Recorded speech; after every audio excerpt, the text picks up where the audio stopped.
കഷ്ടാനുഭവ ആഴ്ചയുടെ സമയത്ത് നമ്മുടെ ദേവാലയങ്ങളിൽ, ക്രിസ്ത്യൻ ദേവാലയങ്ങളിൽ യേശുവിൻ്റെ കുരിശിലെ മൊഴികൾ 7 7 ദിവസം കൊണ്ടിങ്ങനെ പറയാറുണ്ട്. അപ്പം അതിൽ ഏറ്റവും ഒടുവിൽ ഏറ്റവും ശക്തമായി, ഏറ്റവും വ്യക്തമായി പറഞ്ഞു എന്ന് വിശ്വസിക്കപ്പെടുന്ന ഒരു മൊഴിയാണ് നിവൃത്തിയായി. മൂലഭാഷയിൽ ടെറ്റലിസ്റ്റായി എന്ന് പറയും. അവിടെ കാണുന്ന 1-2 മുഖവുരകൾ ഓർപ്പിച്ചിട്ട് ഇതിൻ്റെ ഉള്ളിലേക്ക് ഞാൻ പ്രവേശിക്കാം. 1, മത്തായി, മർക്കോസ്, ലൂക്കോസ് 3 സുവിശേഷത്തിലും ഈ പദമില്ല. യോഹന്നാനിൽ മാത്രമാണ് ഈ പദമുള്ളത്.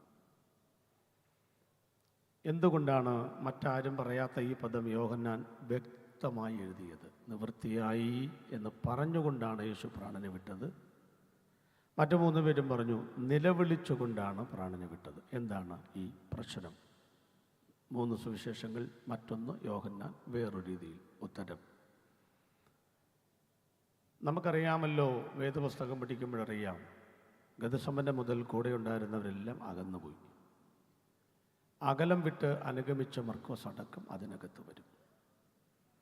അപ്പോൾ കുരിശിൻ്റെ ചുവട്ടിൽ മത്തായിയോ മർക്കോസോ ലൂക്കോസോ ഉണ്ടായിരുന്നു എന്നുള്ളതിന് ആധികാരികമായ തെളിവുകൾ നിരത്തുക ബുദ്ധിമുട്ടാണ്. പക്ഷേ യോഹന്നാൻ കുരിശിൻ്റെ ചുവട്ടിൽ ഉണ്ടായിരുന്നു. അർത്ഥം, ദൂരെ നിന്ന് കേൾക്കുന്നവർക്ക് ഏത് കാര്യവും ഒരു നിലവിളിയായിട്ടേ തോന്നും. നമ്മുടെ യോഗം പോലും അങ്ങനെയാണ്. ഇവിടെ നല്ല പാട്ടുകളാണ് അവർ പാടിയത്, നമുക്കത് മനസ്സിലായി. മലയാളത്തിലായിരുന്നു. അത് കഴിഞ്ഞ് കുറച്ചു നേരം കഴിഞ്ഞ് അവർ അന്യഭാഷയൊക്കെ പറഞ്ഞ് ആരാധിച്ചു. അപ്പം അത് ദൂരേന്ന് കേൾക്കുന്നവർ പറയും, എന്ത് ബഹളമായ അവരുടെ യോഗത്തിന്, ഇരിക്കാൻ മേലാത്ത ശബ്ദമാണെന്ന് പറയും. ഒരു കാലത്ത് ഇതൊക്കെ ഞാനും ദൂരെ നിന്ന് കേട്ടവരാണ്, നമ്മളൊക്കെ ദൂരെ നിന്ന് കേട്ടവരാണ്. അന്ന് ഇതൊക്കെ ഒരു ബഹളമായിരുന്നു. പക്ഷേ എന്ന് കുരിശിൻ്റെ ചുവട്ടിൽ വന്നോ അന്ന് മുതൽ മനസ്സിലായി, ഇതൊരു ബഹളമല്ല, ഇതൊരു വെളിപ്പാടാണ്, ഇതൊരു ദൈവിക അരുളപ്പാടാണ് എന്ന് മനസ്സിലാക്കാനിടയായി. ആദ്യത്തെ വിലപ്പെട്ട കനപ്പെട്ട ദൂത് ഞാൻ ദേശത്തിന് കൈമാറുന്നു. സുവിശേഷ യോഗം അകലെ നിന്നുകൊണ്ട് വിലയിരുത്തേണ്ട ഒന്നല്ല, അടുത്തു വന്ന് അനുഭവിക്കേണ്ട ഒന്നാണ്. വരും നാളുകളിൽ നടക്കുന്ന സുവിശേഷ യോഗത്തിലൊക്കെ കുരിശിൻ്റെ ചുവട്ടിൽ വരാൻ ഈ ദേശത്തെ കർത്താവ് സഹായിക്കട്ടെ എന്ന് പ്രാർത്ഥിക്കും. രണ്ടാമതൊരു ചിന്ത ഞാൻ പറയുന്നത് ഉറക്കെ എന്നുള്ളതാണ്. എന്തിനാണ് ഈ ഉറക്കെ പറയുന്നത്? ഞാൻ മൈക്കെടുക്കുമ്പോൾ ആദ്യം വളരെ സാവധാനത്തിലാണ് പറയുന്നത്. അങ്ങനെ സാവധാനം പറഞ്ഞുകൊണ്ട് ഒരു ഗുണമുണ്ട്. എന്തോ ഒരു വെച്ച് നോക്കാൻ മാത്രമേ ഒരു കുട്ടി വെച്ചിട്ടുണ്ട്. പാസ്റ്ററിനെ ഒരു സഹായി അവർ ഹെൽപ്പ് ചെയ്താണ് കുറച്ചും കൂടെ ശബ്ദം. നമുക്കറിയാമല്ലോ നമ്മുടെ ശബ്ദം ഇങ്ങനെ തുടങ്ങുന്നത് വളരെ പതുക്കെയാണ്. കുറച്ച് കഴിയുമ്പോൾ സകല പിടിയും വിടും എന്ന് നമുക്കറിയാമല്ലോ, അവർക്കും അറിയാമത്. അന്നേരം അവരങ്ങനെ അറ്റൻഷൻ ഇട്ടിരിക്കുകയാണ് കൂടി വരുമ്പോൾ കുറയ്ക്കാനായിട്ട്. അപ്പോൾ ഇതൊക്കെ സ്വാഭാവിക. സത്യത്തിൽ എനിക്കിങ്ങനെ കണ്ടമാനം ഉറക്കെ പറയുന്നൊന്നും അത്ര വലിയ ഇഷ്ടമൊന്നും പണ്ടുമില്ല ഇപ്പോഴുമില്ല. പക്ഷേ പറഞ്ഞു പോവുകയാണ്. ഓരോ മീറ്റിങ്ങൊക്കെ ഓർക്കുക. ഓരോ മാസത്തിൽ 30 ദിവസത്തിൽ 45 47 മീറ്റിങ്ങിന് പ്രസംഗിക്കുമ്പോൾ ഇന്നലെ പകൽ രാത്രിയും കൂടെ 5.5 മണിക്കൂറാണ് പ്രസംഗിച്ചത്. അപ്പോൾ അതൊക്കെ പറഞ്ഞാൽ മതി എന്നൊക്കെ തോന്നുന്നു. പറഞ്ഞു പോവുകയാണ്. എന്താണ് ഈ പറഞ്ഞു പോകുന്നതിൻ്റെ അർത്ഥം എന്നറിയാം? സഖാവ് EMS നമ്പൂതിരിപ്പാടിനെ കുറിച്ച് കേൾക്കാത്ത മലയാളികൾ കാണത്തില്ല. ചോരയെങ്കിൽ ചോര കൊടുത്ത വിപ്ലവത്തെ പാലൂട്ടി വളർത്തുവാൻ രണാങ്കണത്തിൻ്റെ വീതിയിൽ ഇറങ്ങിയ ചെമ്പടയുടെ സമർത്ഥനായ സാരഥി എന്ന് ഒത്തിരി ആളുകൾ നെഞ്ചിലിറ്റിൽ ആളിക്കുന്ന ആ മഹാനുഭവാൻ ഒരിക്കൽ ഒരു കാൽനട പ്രചരണ ജാഥയിൽ സംസാരിക്കുവാൻ തൻ്റെ അംബാസഡർ കാറിൽ യാത്ര ചെയ്യുകയാണ്. അപ്പോൾ ഒരു ജംഗ്ഷൻ, ഒരു വലിയ സിറ്റി എത്തിയപ്പോൾ ആ കാറ് ഒരു ജാഥയിൽപ്പെട്ടു. കാറ് ബ്ലോക്കായി. അപ്പോൾ റോഡ് സൈഡിൽ നിന്നൊരു ഉപദേശി പ്രസംഗിക്കുന്നു. കണ്ടിട്ടില്ലേ നമ്മളെപ്പോലെ ഉപദേശിമാരൊക്കെ? നമ്മളെപ്പോലെ എന്ന് പറഞ്ഞാൽ എല്ലാവരും ഒന്നുമല്ല, ആയിരക്കണക്കിന് ആളുകളൊക്കെ ഉള്ളിടത്തെ ചെല്ല് പ്രസംഗിക്കത്തുള്ളൂ. എന്നാൽ വഴിയിരിക്കുന്ന പ്രസംഗിക്കുന്ന ഉപദേശിമാരാണ് ബഹുമാനിക്കപ്പെടേണ്ട ഉപദേശമാണ്. ഞാനൊക്കെ ഇങ്ങനെ കാറ് കൊണ്ടുപോകുന്ന സമയത്തൊക്കെ കാണുമ്പോൾ ചിലപ്പോഴൊക്കെ നിർത്തി ഒരു ചായയും നാരങ്ങളൊക്കെ മേടിച്ചു കൊടുത്ത് ഒരു 10 മിനിറ്റൊക്കെ ഞാനും സംസാരിച്ച് പോകുന്ന ശീലം എനിക്കുണ്ടായിരുന്നു. അപ്പോൾ അവരെ ആരും അങ്ങനെ ശ്രദ്ധിക്കാറില്ല. അറിയാമല്ലോ, തിരുവല്ല ഭാഗത്തൊക്കെ എപ്പോഴും ഉണ്ടാകും. അവരെ ആരും ശ്രദ്ധിക്കാറില്ല. അവരെ അടുത്ത ആളുകളിൽ വന്നിച്ചിങ്ങനെ നോക്കി പോകും. ആ നോക്കി പോകുന്നതിൻ്റെ പേരാണ് പുച്ഛം എന്ന് പറയും തനി മലയാള ഭാഷയിൽ. വേറൊരു ഭാഷയുണ്ട് പുഞ്ഞം. സുകുമാർ അഴിക്കോടിൻ്റെ ഭാഷയാണ് പുഞ്ഞം. അതെന്താണെന്ന് പറയാം. ഈ അടുത്തുകൂടെ പോകുന്ന സമയത്ത് നമ്മൾ നോക്കിച്ചു പോകുന്നതിൻ്റെ പേരാണ് എന്തോന്ന്? പുച്ഛം. ഒരു 100 മീറ്റർ മാറി നിന്നിട്ട് നമ്മൾ നോക്കി നിൽക്കും, അതിൻ്റെ പേരാണ് പുഞ്ഞം എന്ന് പറഞ്ഞാൽ ഊളൻ വട്ടൻ ഇവന് വേറെ പണിയൊന്നുമില്ല, നട്ടപ്പുറ വീലത് ചുമ്മാ നിന്നുകൊണ്ട് വഴിയിൽ മനുഷ്യ ശല്യപ്പെടുത്താൻ. ആ നോട്ടത്തിൻ്റെ പേരാണ് എന്തോന്ന്? പുഞ്ഞം. അപ്പം അങ്ങനെ ആരും ശ്രദ്ധിക്കാത്ത യോഗത്തിൽ സഖാവ് EMS നമ്പൂതിരിപ്പാട് ഇദ്ദേഹത്തിൻ്റെ ഗ്ലാസ് പതുക്കെ താഴ്ത്തി ശ്രദ്ധിച്ചുകൊണ്ടിരുന്നു. ഒരാൾ വചനം പ്രസംഗിക്കുന്നു എന്ന് കേൾക്കുന്നു എന്ന് മനസ്സിലായി ഉപദേശി വിട്ടുകൊടുത്തില്ല. ശക്തമായ അദ്ദേഹം EMS നമ്പൂതിരിപ്പാടിനോട് സുവിശേഷം പ്രസംഗിച്ചു. EMS ആണെന്നും പുള്ളിക്കറിയത്തില്ല. പ്രസംഗമെല്ലാം കഴിഞ്ഞു, ജാഥയ മാറിപ്പോയി, ബ്ലോക്ക് എൻ്റെ കെട്ടഴിഞ്ഞു, വണ്ടി മുന്നോട്ട് പോയി. അടുത്ത മാസത്തെ ചിന്ത എന്ന് പറയുന്ന വാരികയിൽ സഖാവ് EMS നമ്പൂതിരിപ്പാടിൻ്റെ പ്രഭാഷകരായ ഞങ്ങൾക്കൊക്കെ തങ്കലിപികളിൽ ആലേഖനം ചെയ്യപ്പെട്ട മനോഹരമായൊരു വാചകം പുറത്തു വന്നു. അതിങ്ങനെയാണ്: ക്രിസ്തു എന്നത് സത്യമത്രേ സങ്കല്പമത്രേ എന്ന് തിട്ടമായി പറയുവാൻ എനിക്ക് ബുദ്ധിമുട്ടുണ്ട്. പക്ഷേ ഒരു കാര്യം ഞാൻ സമ്മതിക്കുന്നു. എന്തോ സമ്മതിക്കുന്നു? ഞങ്ങൾക്കൊക്കെ 10 അക്ഷരം അനർഗളമായി സംസാരിക്കണമെങ്കിൽ കാൽനട പ്രചരണ ജാഥ കവലയിൽ അവസാനിക്കണം. ദിഗന്ധങ്ങൾ ഭേദിക്കുമാറ ഇൻഗുലാബ് സിന്ദാബാദിൻ്റെ വിളികൾ അന്തരീക്ഷത്തെ മുഖരിതമാക്കുമ്പോൾ ഞങ്ങളുടെ പേര് വിളിക്കും പ്രസംഗിക്കുവാൻ. ഞങ്ങൾ എഴുന്നേറ്റ് വരുമ്പോൾ ആർഭാടം അതിൻ്റെ അത്യുച്ചകോടിയിലെത്തും. ഹാരാർപ്പണങ്ങൾ കൊണ്ട് ശിരസ് കുനിഞ്ഞുപോയ മാലകളൊക്കെ എടുത്തു മാറ്റി മൈക്ക് പിടിച്ച് കുലുക്കുമ്പോഴേക്കും ആളുകളുടെ ആരവാരം കേൾക്കുമ്പോഴാണ്, അടങ്ങാത്ത ആവേശം കേൾക്കുമ്പോഴാണ് ഞങ്ങൾക്ക് 10 അക്ഷരം പറയാൻ ആവേശമുണ്ടാകുന്നത്. പക്ഷേ ഈ ഉപദേശി അദ്ദേഹം പറയുക, ഒരാൾ പോലും കേൾക്കാനില്ലാതിരുന്നിട്ടും കേൾക്കുന്നവർ പുച്ഛിച്ചു കൊണ്ടുപോയിട്ടും ഇത്ര ഉറക്കെ ഇയാൾ യേശുവിനെ പ്രസംഗിക്കണമെങ്കിൽ യേശു ഉണ്ടോ എന്നെനിക്കറിയില്ല. പക്ഷെ അയാളുടെ ഉള്ളിൽ ഊറി ഉറച്ച ഒരു സത്യമില്ലെങ്കിൽ ഇത്ര ഉറക്കെ പറയാൻ തൻ്റെ ഇടമുണ്ടാകത്തില്ല.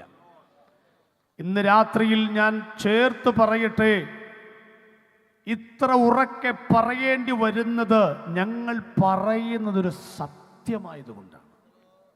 സങ്കല്പമായിരുന്നുവെങ്കിൽ ചെഞ്ചായം പൂശി എന്തെങ്കിലുമൊക്കെ പറഞ്ഞിട്ട് പോകാമായിരുന്നു. പക്ഷെ ചങ്ക് കീറി പറയുകയാണ് ഇന്ന് രാത്രിയിൽ സുവിശേഷം സത്യമാണ്. കലർപ്പില്ലാത്ത ഈ ദൈവത്തിൻ്റെ വചനം അടിവരയിട്ട് ആധികാരികമായി അവതരിപ്പിക്കുവാൻ അവസരം തന്ന ദൈവത്തെ സ്തുതിച്ചുകൊണ്ട് ഞാനിതിൻ്റെ ആഴത്തിലേക്ക്, എനിക്ക് പ്രകാശിപ്പിച്ച് തന്നതിൻ്റെ ആഴത്തിലേക്ക് ഇറങ്ങുക. എൻ്റെ പാസ്റ്റർ പറഞ്ഞായിരുന്നു സെക്കൻഡ് കമ്മിങ് ഒക്കെ പറയും. സമയത്തിൻ്റെ പരിമിതി കൊണ്ടാണ് അതിലേക്ക് കടക്കാത്തത്. ഒരു പുസ്തകം എഴുതി ഞാൻ 8 വർഷത്തെ പണിയെടുത്തിട്ട് പുനരാഗമനം മുതൽ പുതിയ യെരൂശലേം വരെ ചുമന്നുകൊണ്ട് വരാനുള്ള ഭാരക്കൂടുതൽ കൊണ്ട് ഞാൻ ബസ്സിനാണ് വന്നത്. ദൂരല്ലേ 4 പുസ്തകമേ കൊണ്ടുവന്നിട്ടുള്ളൂ. 450 രൂപ വിലയുള്ള ഒരു വലിയ പുസ്തകം. ഒരെണ്ണം പാസ്റ്റർ വാങ്ങി, 3 എണ്ണം പിറകിലുണ്ട്. അത് മാത്യു പാസ്റ്റർ ഒരെണ്ണം പറഞ്ഞിട്ടുമുണ്ട്. പിന്നെ പോയിട്ട് 2 എണ്ണേ കാണത്തുള്ളൂ. ദൈവദാസന്മാർക്ക് 350 ആഴ്ചകളിൽ സഭകളിൽ 3 വർഷം ക്ലാസ് എടുക്കാവുന്ന വിധത്തിലുള്ള മനോഹരമായ ഒരു പുസ്തകമാണ്. വിവരണം കുറയ്ക്കുന്നു, വചനത്തിലേക്ക് വരുന്നു. യേശു എന്തിനാണ് ഉറക്കെ പറഞ്ഞത്? ഉത്തരം ദൂരെയുള്ളവർ കേൾക്കാനാണ്. ആരാ ദൂരെയുള്ളവർ? 3 ലോകങ്ങൾ കേൾക്കാനാണ്. ഏതാ 3 ലോകം? കനോട്ടിക് പാസേജ് എന്ന വേദശാസ്ത്രം വിളിക്കുന്ന ഒരു വേദഭാഗം ബൈബിളിലുണ്ട്. അത് ഫിലിപ്പ് ലേഖനം 2-ാം അധ്യായത്തിൻ്റെ 6 മുതൽ 11 വരെയാണ്. അവിടെയാണ് 3 ലോകങ്ങൾ. എന്താ 3 ലോകം? അവൻ ദൈവരൂപത്തിലിരിക്കെ ദൈവത്തോടുള്ള സമത്വം മുറുകെ പിടിച്ചു കൊള്ളണമെന്ന് വിചാരിക്കാതെ ദാസരൂപമെടുത്ത് മനുഷ്യ സാദൃശ്യത്തിലായി തന്നെത്താൻ ഒഴിച്ചു വേഷത്തിൽ മനുഷ്യനായി വിളങ്ങി തന്നെത്താൻ താഴ്ത്തി മരണത്തോളം, ക്രൂശിലെ മരണത്തോളം അനുസരണമുള്ളവനായി തീർന്നു. ശ്രദ്ധിക്കൂ, 1-ാമത്തെ വാക്ക്, അവൻ ദൈവരൂപത്തിൽ ഇരിക്കും. ഇതിൽ കൂടുതൽ ഉയരത്തിൽ ഇനി ഒരാൾ ഇരിക്കാനില്ല. ആ വാക്യം തീരുന്ന കേട്ടോളം, മരണത്തോളം. എല്ലാവരും മരിക്കുമല്ലോ, അതിനെന്താ അസ്വാഭാവികത, അടുത്ത അസ്വാഭാവികത കണ്ടോളം, ക്രൂശിലെ മരണത്തോളം. ഇതിൽ കൂടുതൽ ഇനി ഒരാൾ താഴ്ന്ന വരാനുമില്ല. രണ്ടും കൂടെ ഞാൻ ചേർത്ത് വെക്കുന്നു. ഇതിൽ കൂടുതൽ ഇനി ഒരാൾ ഉയരത്തിൽ ഇരിക്കാനില്ല, ഇതിൽ കൂടുതൽ ഒരാൾ താഴാനുമില്ല. ഇത്രയും ഉയരത്തിലിരുന്ന ഒരാൾ ഇത്രയും താഴോട്ട് വന്നതുകൊണ്ട് പിതാവ് അവനെ ഉയർത്തിയപ്പോൾ സകല നാമത്തിനും മേലായ നാമമായിട്ട് ഉയർത്തി. എന്നിട്ട് പറയാണ്, സ്വർലോകരുടെയും അത് ഭൂലോകരുടെയും ഇവിടെ അധോലോകരുടെയും. മുമ്പിലെ മാഫിയ സംഘമൊന്നുമല്ല, താഴെ ഭൂമിയെ മൂന്നായിട്ടാണ് തിരിച്ചിരിക്കുന്നത്. 35 കിലോമീറ്റർ ക്രസ്റ്റ്, 2870 കിലോമീറ്റർ മാൻഡിൽ. മൂന്നാമത്തെ ഭാഗമാണ് ശാസ്ത്രം പറയുന്ന, ബൈബിൾ പറയുന്ന കോർ, ഉൾക്കാമ്പ്, ബൈബിൾ പറയുന്ന നരകം. ഇയ്യോബ് 28:5. ഒന്നാമത്തെ ഭാഗത്തിനും രണ്ടാമത്തെ ഭാഗത്തിനും ഇടയിലുള്ള 4 സ്ഥലങ്ങളിൽ പ്രധാനപ്പെട്ട 2 സ്ഥലത്തെ ഭക്തന്മാർ കിടക്കുന്ന, ആത്മാക്കൾ വിശ്രമിക്കുന്ന സ്ഥലത്തിന് ഇവിടെ പറയുന്ന പേരാണ് ഒന്നാം പാതാളം, പർദീസ, അധോലോകം. 3 ലോകം കേൾക്കാനാണ് യേശു പറയുന്നത് ഉറക്കെ നിവൃത്തിയായി, അല്ലാതെ ചുമ്മാ ഒരാൾ കേൾക്കാനല്ല. അടുത്ത വാക്ക് കേട്ടോളും, അതുകൊണ്ട് പിതാവിനെ സകല നാമത്തിന് മേലായി നാമായിട്ട് ഉയർത്തി. അങ്ങനെ സ്വർലോകരുടെയും ഭൂലോകരുടെയും, അടുത്തത് അധോലോകരുടെയും മുഴങ്കാലൊക്കെയും മടങ്ങുകയും. എന്ത് സുന്ദരമായ നാമം! നമ്മൾ ഇന്ന് രാത്രി ഇവിടെ ഇരിക്കുമ്പോൾ നമ്മുടെ സ്തോത്രവും സ്തുതിയൊക്കെ ശ്രദ്ധിച്ചിട്ടുണ്ട്. ഇരിക്കുന്ന ആളുകൾ എണ്ണം നോക്കിയാൽ ഒരോഞ്ഞ സ്തോത്രമൊക്കെ മതി. പക്ഷേ നമ്മുടെ സ്തോത്രം ഭയങ്കര ശബ്ദം, ആറ്റം ബോംബിന് സമാനമാണ്. എന്നാണെന്നറിയാമോ? ഇരിക്കുന്ന ആളുകളുടെ എണ്ണത്തിനനുസരിച്ചല്ല നമ്മൾ സ്തുതിക്കുന്നത്, നടുക്കിരിക്കുന്നവൻ്റെ മഹത്വത്തിനനുസരിച്ചാണ് ദൈവത്തെ സ്തുതിക്കുന്നത്. എൻ്റെ ഭാഷയിൽ പറയാം, 3/4 ചക്രത്തിൻ്റെ വിലയില്ലാത്ത മരമുട്ടി കൊണ്ട് തീർത്ത് മുക്കുപണ്ടങ്ങൾ കൊണ്ട് അണിയിച്ചൊരുക്കി 3-4 പേർ മുക്കിയും മൂളിയും ചുമന്നുകൊണ്ടുപോയി ഏതെങ്കിലും ഒരു മൂലക്കിരുത്തുന്ന, വിളിച്ചാൽ വിളി കേൾക്കാത്ത, കാണാത്ത, ഉരിയാടാത്ത ഒരു കുട്ടി ദൈവത്തിന് മുൻപിലല്ല ഇന്ന് രാത്രി നമ്മൾ ഇരിക്കുന്നത്. 3 ലോകവും മുഴങ്കാൽ മടക്കുവാൻ യോഗ്യമായ ഒരു നാമമുണ്ടെങ്കിൽ ആ നാമത്തിന് മുൻപിലാണ് ഇരിക്കുന്നത് എന്ന് പറയുമ്പോൾ അന്തസ്സ് തോന്നുന്നവരുണ്ടെങ്കിൽ കരമടിച്ച് ഇന്ന് രാത്രി ദൈവത്തിന് സ്തോത്രം ചെയ്യണം. 3 ലോകവും മുഴങ്കാൽ മടക്കുവാൻ യോഗ്യമായ നാമം, ആ നാമമാണ് യേശു ക്രിസ്തുവിന്റെ നാമം എന്ന് പറയുന്നത്. അത് വിവരിക്കാനൊന്നും ഞാൻ നിൽക്കുന്നില്ല. ഇന്നത്തെ സമയത്തിൻ്റെ പരിമിതി, എനിക്ക് 1.5 മണിക്കൂറാണ് സമയം. യോഗം തുടങ്ങും മുൻപ് വന്നപ്പോൾ പാസ്റ്റർ പറഞ്ഞത്, പിന്നെ അത് തന്നെയാണോ എന്നറിയാൻ ഞാൻ പലവട്ടം മുഖത്തേക്ക് നോക്കി. അത് തന്നെ അല്ല എന്ന് ആ ഏത്തവാഴയ്ക്ക് ഊന്നുകൊടുത്ത പോലെ ഇരിക്കുന്ന ഇരിപ്പ് കണ്ടാൽ അറിയാം. ഇടയ്ക്ക് സൂചിപ്പിക്കുകയും ചെയ്തു 9 മണി വരെയാണ് മൈക്കിൻ്റെ സാങ്ഷൻ. അതൊക്കെ മനസ്സിലായല്ലോ. പിന്നെ വേണമെങ്കിൽ 9:15 വരെ. അപ്പോൾ അതുകൊണ്ട് ഞാൻ അവരെയും വിഷമിപ്പിക്കും, നമ്മളെയും വിഷമിപ്പിക്കത്തില്ല. പ്രസംഗം പകുതിക്ക് തീർത്താലും വേണ്ടില്ല. 9-9:15 അല്ലേ? ഇന്നലെ ഇത്ര 9:15 ഒക്കെ നിർത്തുന്നു. ഓക്കെ, ഇതൊന്നങ്ങനെ എൻ്റെ യൂട്യൂബിലുണ്ട്. യേശു ആര്, ക്രിസ്തു ആര്, കർത്താവ് ആര്, 3 ദിവസത്തെ പ്രഭാഷണം. അതിനകത്തുണ്ട്, ഇതുമുണ്ട് യൂട്യൂബിൽ. ഇപ്പം കേട്ടോളൂ. സ്വർലോകത്തിലേക്ക് നോക്കിയിട്ട് യേശു പറഞ്ഞു, പിതാവേ നിവൃത്തിയായി. ഭൂലോകത്തിലേക്ക് നോക്കിയിട്ട്, നമ്മളോട് നോക്കിയിട്ട് യേശു പറഞ്ഞു, നിവൃത്തിയായി. അധോലോകത്തിലേക്ക് നോക്കി, എന്തോ നിവൃത്തിയായെന്നറിയാമോ? യേശുവിൻ്റെ പ്രത്യക്ഷതകൾ 3 എണ്ണമാണ്. പരമപ്രധാനമായത്, ഔദ്യോഗികമായത്. ഒത്തിരി പ്രത്യക്ഷതകളുണ്ട്. 1, 2000 വർഷം മുൻപ് യേശു ക്രിസ്തു വേഷത്തിൽ മനുഷ്യനായി ലോകത്തിൽ പ്രത്യക്ഷനായി. 2, 33 വർഷം കഴിഞ്ഞപ്പോൾ കർത്താവ് സ്വർഗത്തിൽ പ്രത്യക്ഷനായി. അതൊരു പ്രത്യക്ഷതയായിട്ട് പലരും പഠിപ്പിക്കുന്നില്ല, ഞാൻ പഠിപ്പിക്കുന്നുണ്ട്, ആളുകൾ പഠിപ്പിക്കുന്നുണ്ട്. എബ്രായർ 9:24-25 ക്രിസ്തു വാസ്തവമായതിൻ്റെ പ്രതിബിംബമായി ഇപ്പോൾ കൈപ്പണിയായ വിശുദ്ധ മന്ദിരത്തിലേക്കല്ല, നമുക്ക് വേണ്ടി സ്വർഗത്തിൽ പ്രത്യക്ഷനായി. 3, കർത്താവിനെ വിശ്വസിക്കുന്നവർ ചേർക്കുവാൻ വേഗത്തിൽ കർത്താവ് വീണ്ടും ലോകത്തിൽ വരും. ഒരു പഠനം പറഞ്ഞിട്ട് ഉള്ളിലിട്ട് കിടക്കാം. യേശു ഓരോ പ്രാവശ്യവും പ്രത്യക്ഷപ്പെടുന്നത് 3 കൂട്ടം കാര്യങ്ങൾ നടപ്പിൽ വരുത്താൻ വേണ്ടിയിട്ടാണ്.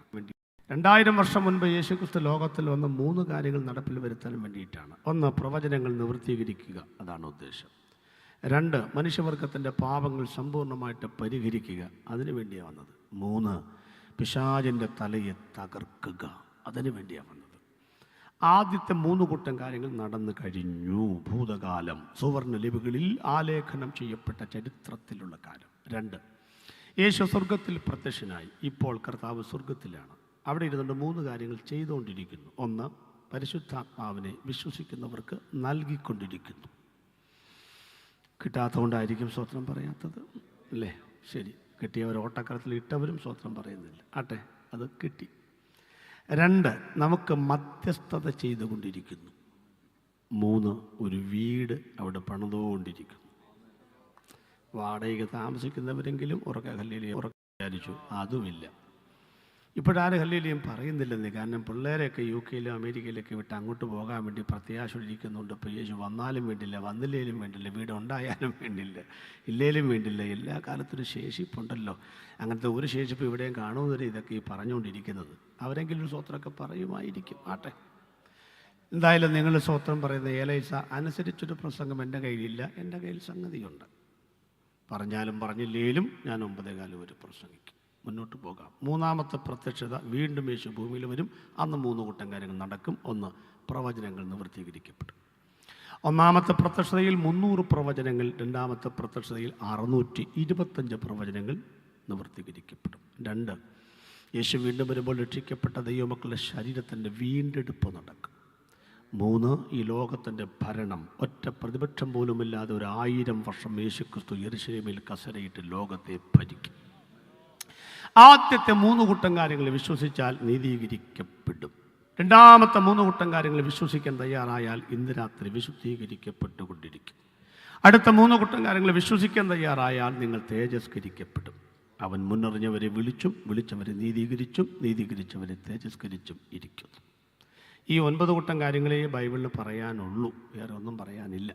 അതുകൊണ്ട് ഞാൻ ഇന്ന് രാത്രി അവതരിപ്പിക്കുന്നത് 1ാമത്തെ പ്രത്യക്ഷത, ക്രൂശിൻ്റെ 3 സാധ്യതകൾ. അതാണ്. അപ്പോൾ ഈ കർത്താവ് ഭൂമിയിൽ വന്നതുകൊണ്ട് 3 കൂട്ടം കാര്യങ്ങൾ നടന്നു കഴിഞ്ഞു. 1, പ്രവചനങ്ങൾ നിവർത്തീകരിക്കപ്പെട്ടു. 2, പാപങ്ങൾ പരിഹരിക്കപ്പെട്ടു. 3, പിശാചിൻ്റെ തലയെ തകർത്തു. ഈ 3 കാര്യങ്ങൾക്കാണ് യേശു വന്നത്. പക്ഷേ ഇന്നത്തെ പ്രസംഗങ്ങളൊക്കെ ശ്രദ്ധിച്ചാൽ അത് 3മല്ല പറയുന്നത്, വേറെ ഏതാണ്ടൊക്കെ പറയുന്നത്. എല്ലാവർക്കും രോഗസൗഖ്യം, അത് ഇത് മറ്റത് മറിച്ചെന്നൊക്കെ ഒറ്റുകല്ല. അതിനൊക്കെയാണോ യേശു വന്നതെന്ന് ചോദിച്ചാൽ അതൊക്കെ യേശു ചെയ്തിട്ടുണ്ട് കേട്ടോ, അതൊക്കെ ചെയ്തിട്ടുണ്ട്. ഞാൻ ഇവിടെ ഈ സ്ഥലത്ത് ഇറങ്ങി, അല്ലേ, ആലങ്കോട് ഇറങ്ങി ഒരു ചായ കുടിച്ച് ഇട്ടൊക്കെയാണ് വന്നത്. ഞാനവിടെ ചായ കുടിക്കുന്നത് പരിചയമുള്ളതുകൊണ്ട് പറയുക, മാത്യു പാസ്റ്റർ കണ്ടേച്ചും ഞങ്ങളുടെ അങ്കമാലിക്ക് വിളിച്ചു പറയുക, ജോയി പാറക്കൽ പാസ്റ്റർ ആലങ്കോട് ചായ കുടിക്കാൻ വന്നിട്ടുണ്ടായിരുന്നു. ശരിയോ തെറ്റോ? ശരിയുമാണ്. അതേസമയം ഒരല്പം തെറ്റും അതിനകത്തുണ്ട്. അദ്ദേഹം കണ്ടത് ശരിയാണ്, ഞാൻ ചായ കുടിച്ചതും ശരിയാണ്. പക്ഷേ ഞാൻ ആലങ്കോട് വന്നത് ചായ കുടിക്കാനല്ല. അങ്കമാലിയിൽ നിന്ന് 1 സൈഡ് 300 രൂപ മുടക്കി ഇവിടെ വന്ന് ചായയും ബോണ്ടയും കഴിക്കേണ്ട കാര്യമുണ്ടോ? അങ്കമാലി വന്ന് 2 കിലോ ബോണ്ടം മേടിച്ച് വീട്ടിലോട്ട് പോകാം.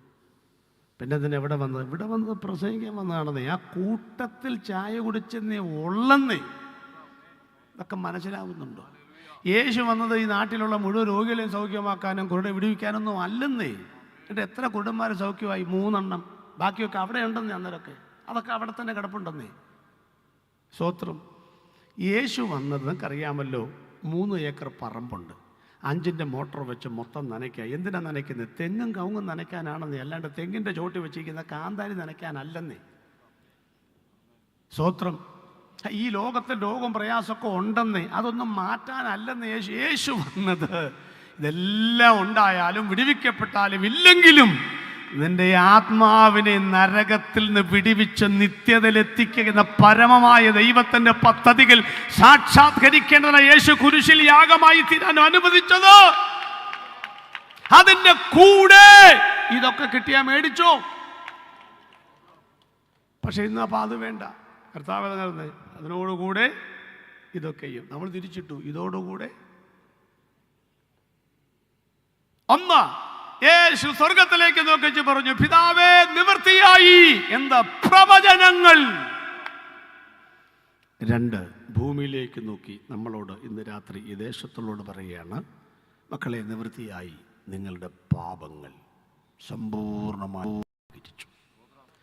ഇനി ഇത് രണ്ടും വിശ്വസിച്ചിട്ട് നമ്മുടെ പുറകെ നടക്കുന്ന ഒരു പന്നപ്പിശാചുണ്ട്, കുട്ടിപ്പിശാച്. അവൻ്റെ മുഖത്തൊക്കെ യേശു പറഞ്ഞു, നിന്റെ അധികാരം ഞാൻ പിടിച്ചെടുത്തിരിക്കുന്നു, ഞാൻ നിവൃത്തിയാക്കിയിരിക്കുന്നു. ഈ 3 കാര്യങ്ങൾ വേഗത്തിൽ നമുക്ക് ചിന്തിച്ച് അവസാനിപ്പിക്കണം. ഓക്കെ, ഒന്നാമത്തെ കാര്യത്തിലേക്ക് വരാം. പിതാവായ ദൈവത്തോട് യേശു പറഞ്ഞു, നിവൃത്തിയായി. എബ്രായ ലേഖനം 1-ാം അധ്യായത്തിൻ്റെ ആരാ വായിച്ച് സഹായിച്ചത്? 1-ാമത്തെ വാക്യം വീണ്ടും വായിക്കും. വീണ്ടുമല്ല, എബ്രായ 1:1.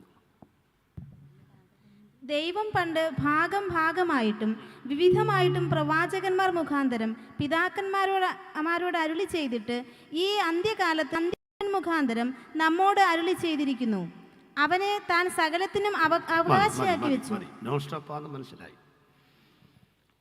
നന്നായിട്ട് വായിക്കുന്ന ഒരു മോള്, നല്ല ശബ്ദം, ദൈവം അനുഗ്രഹിക്കട്ടെ. ഓക്കെ, അപ്പൊ ഒന്നാമത്തെ വാക്ക്, ദൈവം പണ്ട് ഭാഗമായി എന്ന് പറഞ്ഞെന്തോ? ഭാഗം എന്നൊക്കെയുള്ള ആധാരം എഴുതുമ്പോഴേ കാണാറുള്ളൂ, ഭാഗോടമ്പടി. വിവിധമായി എന്നോ വചനമായി എബ്രായർ, എനിക്ക് എബ്രായർ ഭയങ്കര ഇഷ്ടമാണ്.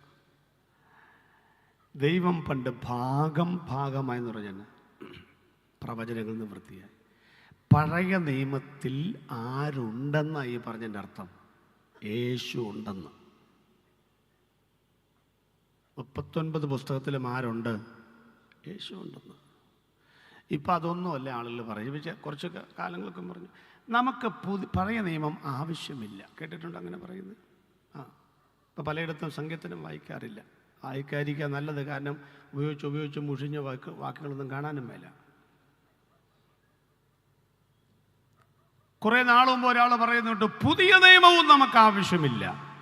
എന്താ കാര്യം?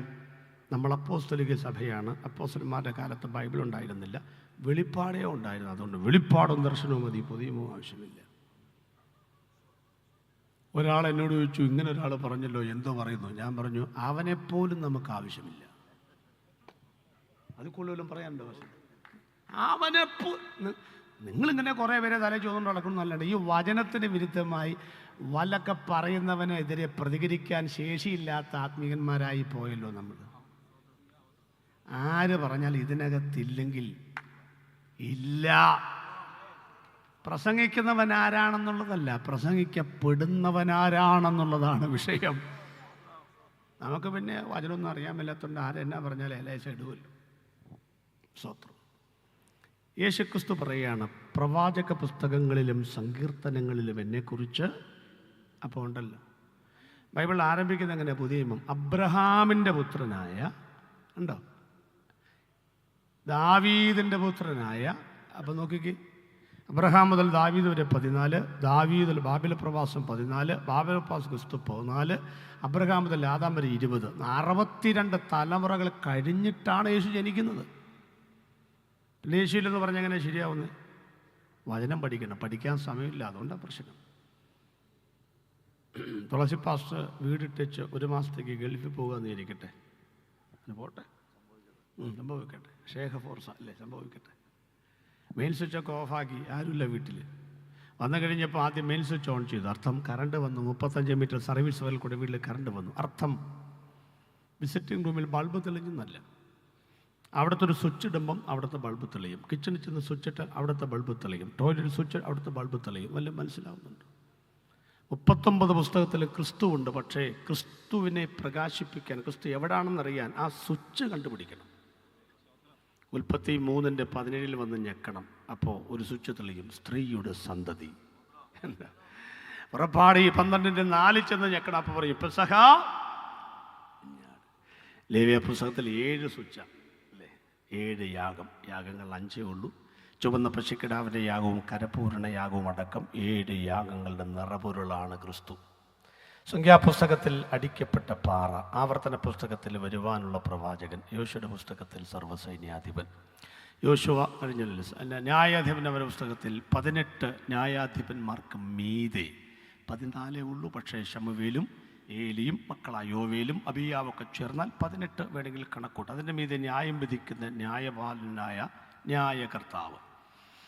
1-2 രാജാക്കന്മാരിൽ 41 രാജാക്കന്മാർക്ക് മീതെ രാജ്യം ഭരിക്കുന്ന രാജാതി രാജാവും, 1-2 ശമൂവേലിൽ പ്രവാചക വരേണ്യനും, 1-2 ദിനവൃത്താന്തത്തിൽ കർത്താതി കർത്താവും, രൂത്തിൽ വീണ്ടെടുപ്പുകാരനായ ബോവസും, എസ്തേറിൽ മധ്യസ്ഥനും, നെഹമ്യാവിൽ രാഷ്ട്രത്തിൻ്റെ പുനഃസ്ഥാപന ക്രിസ്തു, ഇയ്യോബിൽ കഷ്ടപ്പെടുന്ന മശിഹ, സങ്കീർത്തനങ്ങളിൽ ആടുകളുടെ വലിയ ഇടയൻ, സദൃശ്യവാക്യത്തിൽ സർവജ്ഞാനി, സഭാപ്രസംഗിയിൽ സകലവും നിയന്ത്രിക്കുന്നവൻ, ഉത്തമഗീതത്തിൽ സഭയുടെ മണവാളനും പ്രിയനും തോഴനും കാന്തനും, യെശയ്യാവ്, ഇരമ്യാവ്, ദാനിയേൽ, വിലാപങ്ങൾ യെശയ്യാവ്, ഇരമ്യാവ്, എഹെസ്കേൽ, ദാനിയേൽ 4 വലിയ പ്രവാചകന്മാരും ശേഷിക്കുന്ന 12 ചെറിയ പ്രവാചകന്മാരും അടങ്ങുന്ന 16 പ്രവാചകന്മാർ എഴുതിയ വിലാപങ്ങളുടെ പുസ്തകം അടക്കമുള്ള 17 പ്രവചന ഗ്രന്ഥങ്ങളിൽ അവൻ യഹൂദ ജാതിയുടെ ചിരകാല പ്രതീക്ഷിത മശിഹയാണവൻ. മത്തായിൽ രാജാവ്, മർക്കോസിൽ ദാസൻ, ലൂക്കോസിൽ മനുഷ്യപുത്രൻ, യോഹന്നാൻ ദൈവത്തിൻ്റെ പുത്രൻ, അപ്പോസ്തലപ്രവൃത്തിയിൽ സഭയുടെ ചരിത്രത്തിൻ്റെ നെടുന്തൂണ്, ലേഖനങ്ങളിൽ സഭയുടെ ഭാവി പ്രത്യാശ, വെളിപ്പാട് പുസ്തകത്തിൽ മാറത്ത് പൊൻകച്ച കെട്ടിയവനായി മനുഷ്യപുത്രനോട് സദൃശനായിരിക്കുന്ന ക്രിസ്തു, വഴിയെ പോയവനെ വേണ്ടാത്തവര് വലിച്ചിരുത്തി പ്രസംഗിക്കാനല്ല ഞങ്ങൾ നിൽക്കുന്നത്. എഴുതപ്പെട്ടത് കൊണ്ട് ലോകത്തിൽ വന്ന ഒരു ഇതിഹാസ പുരുഷനുണ്ടെങ്കിൽ ഇതാ പുസ്തകത്തിൻ്റെ ചുരുളുകൾ എന്നെ കുറിച്ച് എഴുതിയിരിക്കുന്നു എന്ന് പറഞ്ഞുകൊണ്ട് എഴുതപ്പെട്ടത് കൊണ്ട് ലോകത്തിൽ വന്ന ഒരുവനുണ്ടെങ്കിൽ ഞങ്ങൾ അകത്ത് നെഞ്ചിലേറ്റി ലാളിക്കുന്ന യേശു ക്രിസ്തുവല്ലാതെ മറ്റൊരുവനില്ലെന്ന് അഭിമാനത്തോടെ വിളിച്ചു പറയുന്നു. പുസ്തകത്തിന്റെ ചുരുളുകളിൽ എഴുതപ്പെട്ടത് കൊണ്ട് വന്ന ഒരേ ഒരു ദൈവം യേശു ക്രിസ്തു. അതുകൊണ്ട് ഇനി ഒരു ഡിസംബർ 25 കടലാസ് വിളക്കിൽ യേശു ജനിക്കില്ല. ഏപ്രിൽ അവസാനമോ മാർച്ച് അവസാനമോ സിമെന്റും കമ്പിയും കൂടെ കൂട്ടിക്കുഴച്ച് നിങ്ങൾ നാട്ടുന്ന കോൺക്രീറ്റിന്റെ കുരിശിൽ യേശു ഇനി മരിക്കുകയുമില്ല. യേശു ഇനി ജനിക്കേണ്ടത് മുറ്റത്ത് നിങ്ങളൊരുക്കുന്ന പുൽക്കൂട്ടിലല്ല, വീട് തന്ന അതിനകത്ത് കിടക്കുന്ന യേശുവിൻ്റെ മുറ്റത്ത് മഞ്ഞത്ത് കിടത്തിട്ട് നീ കമ്പിളിപ്പുതപ്പ് പൊതിച്ച് അകത്ത് കിടക്കുന്ന നിന്റെ മനസ്സിനകത്താണ് ഇനി യേശു ജനിക്കേണ്ടത്.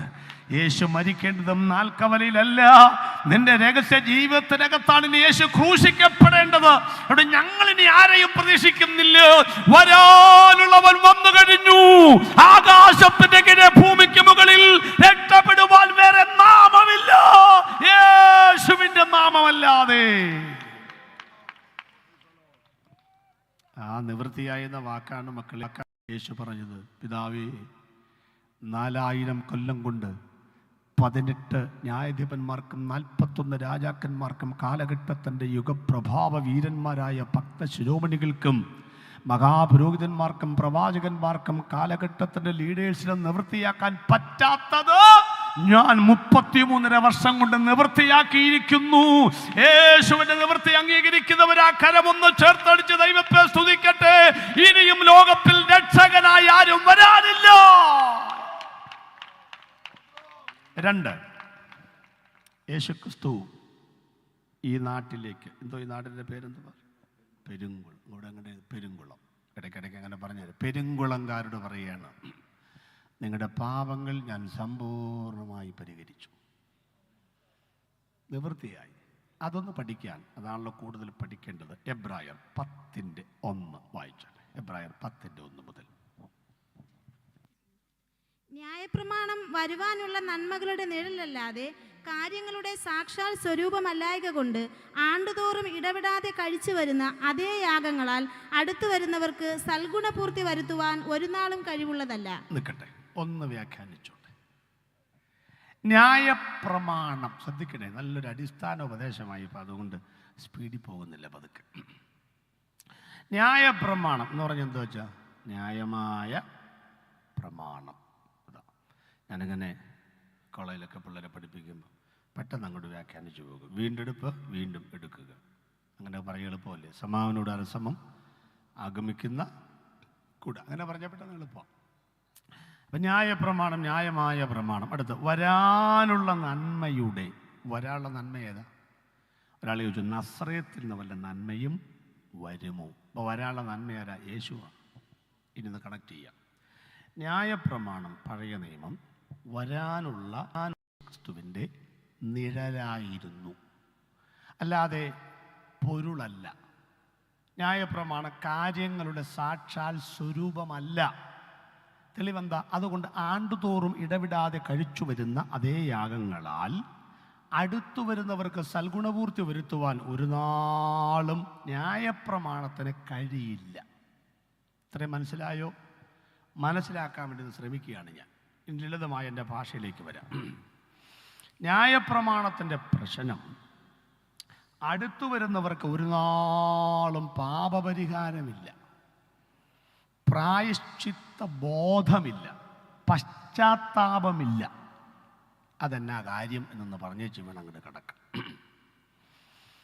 ഇത് നമ്മുടെ പാസ്റ്ററിൻ്റെ പള്ളി യഹൂദൻ്റെ പള്ളിയാണെന്ന് വിചാരിക്കുക. പണ്ട് കാലത്തുള്ള യഹൂദൻ്റെ പള്ളിയാണെന്ന് വിചാരിക്കുക. അപ്പോൾ ആ കവലയിൽ ആളുകൾ ഇറങ്ങി ശനിയാഴ്ച ദിവസം ആരാധനയ്ക്ക് വരികയാണ് കേട്ടോ. ഇന്നത്തെ പോലെയല്ല. യഹൂദൻ്റെ പള്ളിയിലോട്ട് വരണമെങ്കിൽ കയ്യിൽ എന്തോ വേണം? എന്തെങ്കിലും ഒരു യാഗവസ്തു വേണം. എന്ത് പാപമാണോ ചെയ്തത് അതെവിടെ കൊണ്ടുവന്നാണ് യാഗം കഴിക്കുന്നത്. അപ്പോൾ ഒരു മത്തായിച്ചെണ്ണ അതിൽ വരുന്ന 2 കുറുപ്രാവ്. അപ്പോൾ ഈ ആളുകൾ ആരാധനയ്ക്ക് പോകുമ്പോൾ സർവ്വക്കല്ല് ഓന്തിരിക്കുന്ന പോലെ കുറേ ആളുകൾ ഇരിക്കാറുണ്ടല്ലോ. നമ്മളൊക്കെ പോകുമ്പോൾ സ്വസ്ത്രം അവൻ അത്രയെങ്കിലും പറഞ്ഞല്ലോ. സത്യത്തിൽ ആ സ്വസ്ത്രമാണ് നമ്മുടെ ഊർജം. ഇപ്പം ആളുകൾക്ക് ആരാധനയ്ക്ക് വരാൻ പോലും താല്പര്യമില്ലാത്ത കലങ്കയിൽ ഓന്തന്മാരില്ലാത്തതുകൊണ്ടാണ്. നമുക്ക് അവരെ കണ്ടാൽ സുഖമുള്ളൂ, ആരെങ്കിലും കുറിച്ച്. അപ്പോൾ മത്താച്ചേട്ടൻ ഈ കലങ്കലിക്കും പറയുക, മത്താച്ചേട്ടോ എന്തോ ഇന്ന് 2 കുറുപ്രാവേ ഉള്ളോ? അയാൾ പറഞ്ഞു, എന്താ മോശമായിപ്പോൾ, ഈ കുറ്റി വീടി വലിച്ചാൽ എന്ത് മതി? കുറുപ്രാവ് മതി. മനസ്സിലായോ? ഇപ്പം ഇന്ന് കുറുപ്രാവേ ഉള്ളോ? എന്താ കുറുപ്രാവെന്ന് അല്ല, ഞാൻ ചോദിച്ചു, നീ പള്ളി പോലും പോകണേ, അതൊക്കെ ഭേദമല്ലടാ കുറ്റി വീടി വലിച്ചാൽ പള്ളി പോകുന്നത്. നീ പിന്നെ അതിൻ്റെ വഴിക്ക് പെടാം. അപ്പം നീ എൻ്റെ പുറകെ വരുന്ന ലൂക്കോച്ചനെ കണ്ടാലോ? എന്നാ പറ്റി? നോക്കിയിരിക്കുക. അന്നേരം അയാൾ ഒരു കോലാടിനെയും കൊണ്ടുവരുന്നു. അപ്പം മനസ്സിലായി, ഇത് കുറ്റി വീടി വലിച്ച കേസല്ല, ഇത് കുറ്റി മറിച്ചിട്ട കേസാണ്. അപ്പം ചോദിച്ചു, ലൂക്കോസ് ചേട്ടാ വേണ്ട വേണ്ട, നീ കഴിഞ്ഞ ആഴ്ച കളിയാക്കിയതാണ്, എനിക്ക് സൗകര്യം പോലെ ഞാൻ ചെയ്യും. എടാ കാശുണ്ടെങ്കിൽ അന്ന് പാപം ചെയ്യാമെന്നേ. ഇന്നും ഇന്നും അങ്ങനെ അപ്പം ഞാൻ എൻ്റെ സൗകര്യം പോലെ ചെയ്യും. അതൊക്കെ ഞങ്ങളുടെ കാര്യം, ഞങ്ങളുടെ പുരോഹിതനുണ്ട്, ആളുകളുണ്ട്, അതൊക്കെ ഞങ്ങൾ ദൈവമായിട്ട് തീർത്തോളാന്നേ. അപ്പം നീ എൻ്റെ പുറകെ വരുന്ന കറിയാച്ചനെ കണ്ടാലോ? എന്നാ പറ്റി? നോക്കി നിൽക്കാം.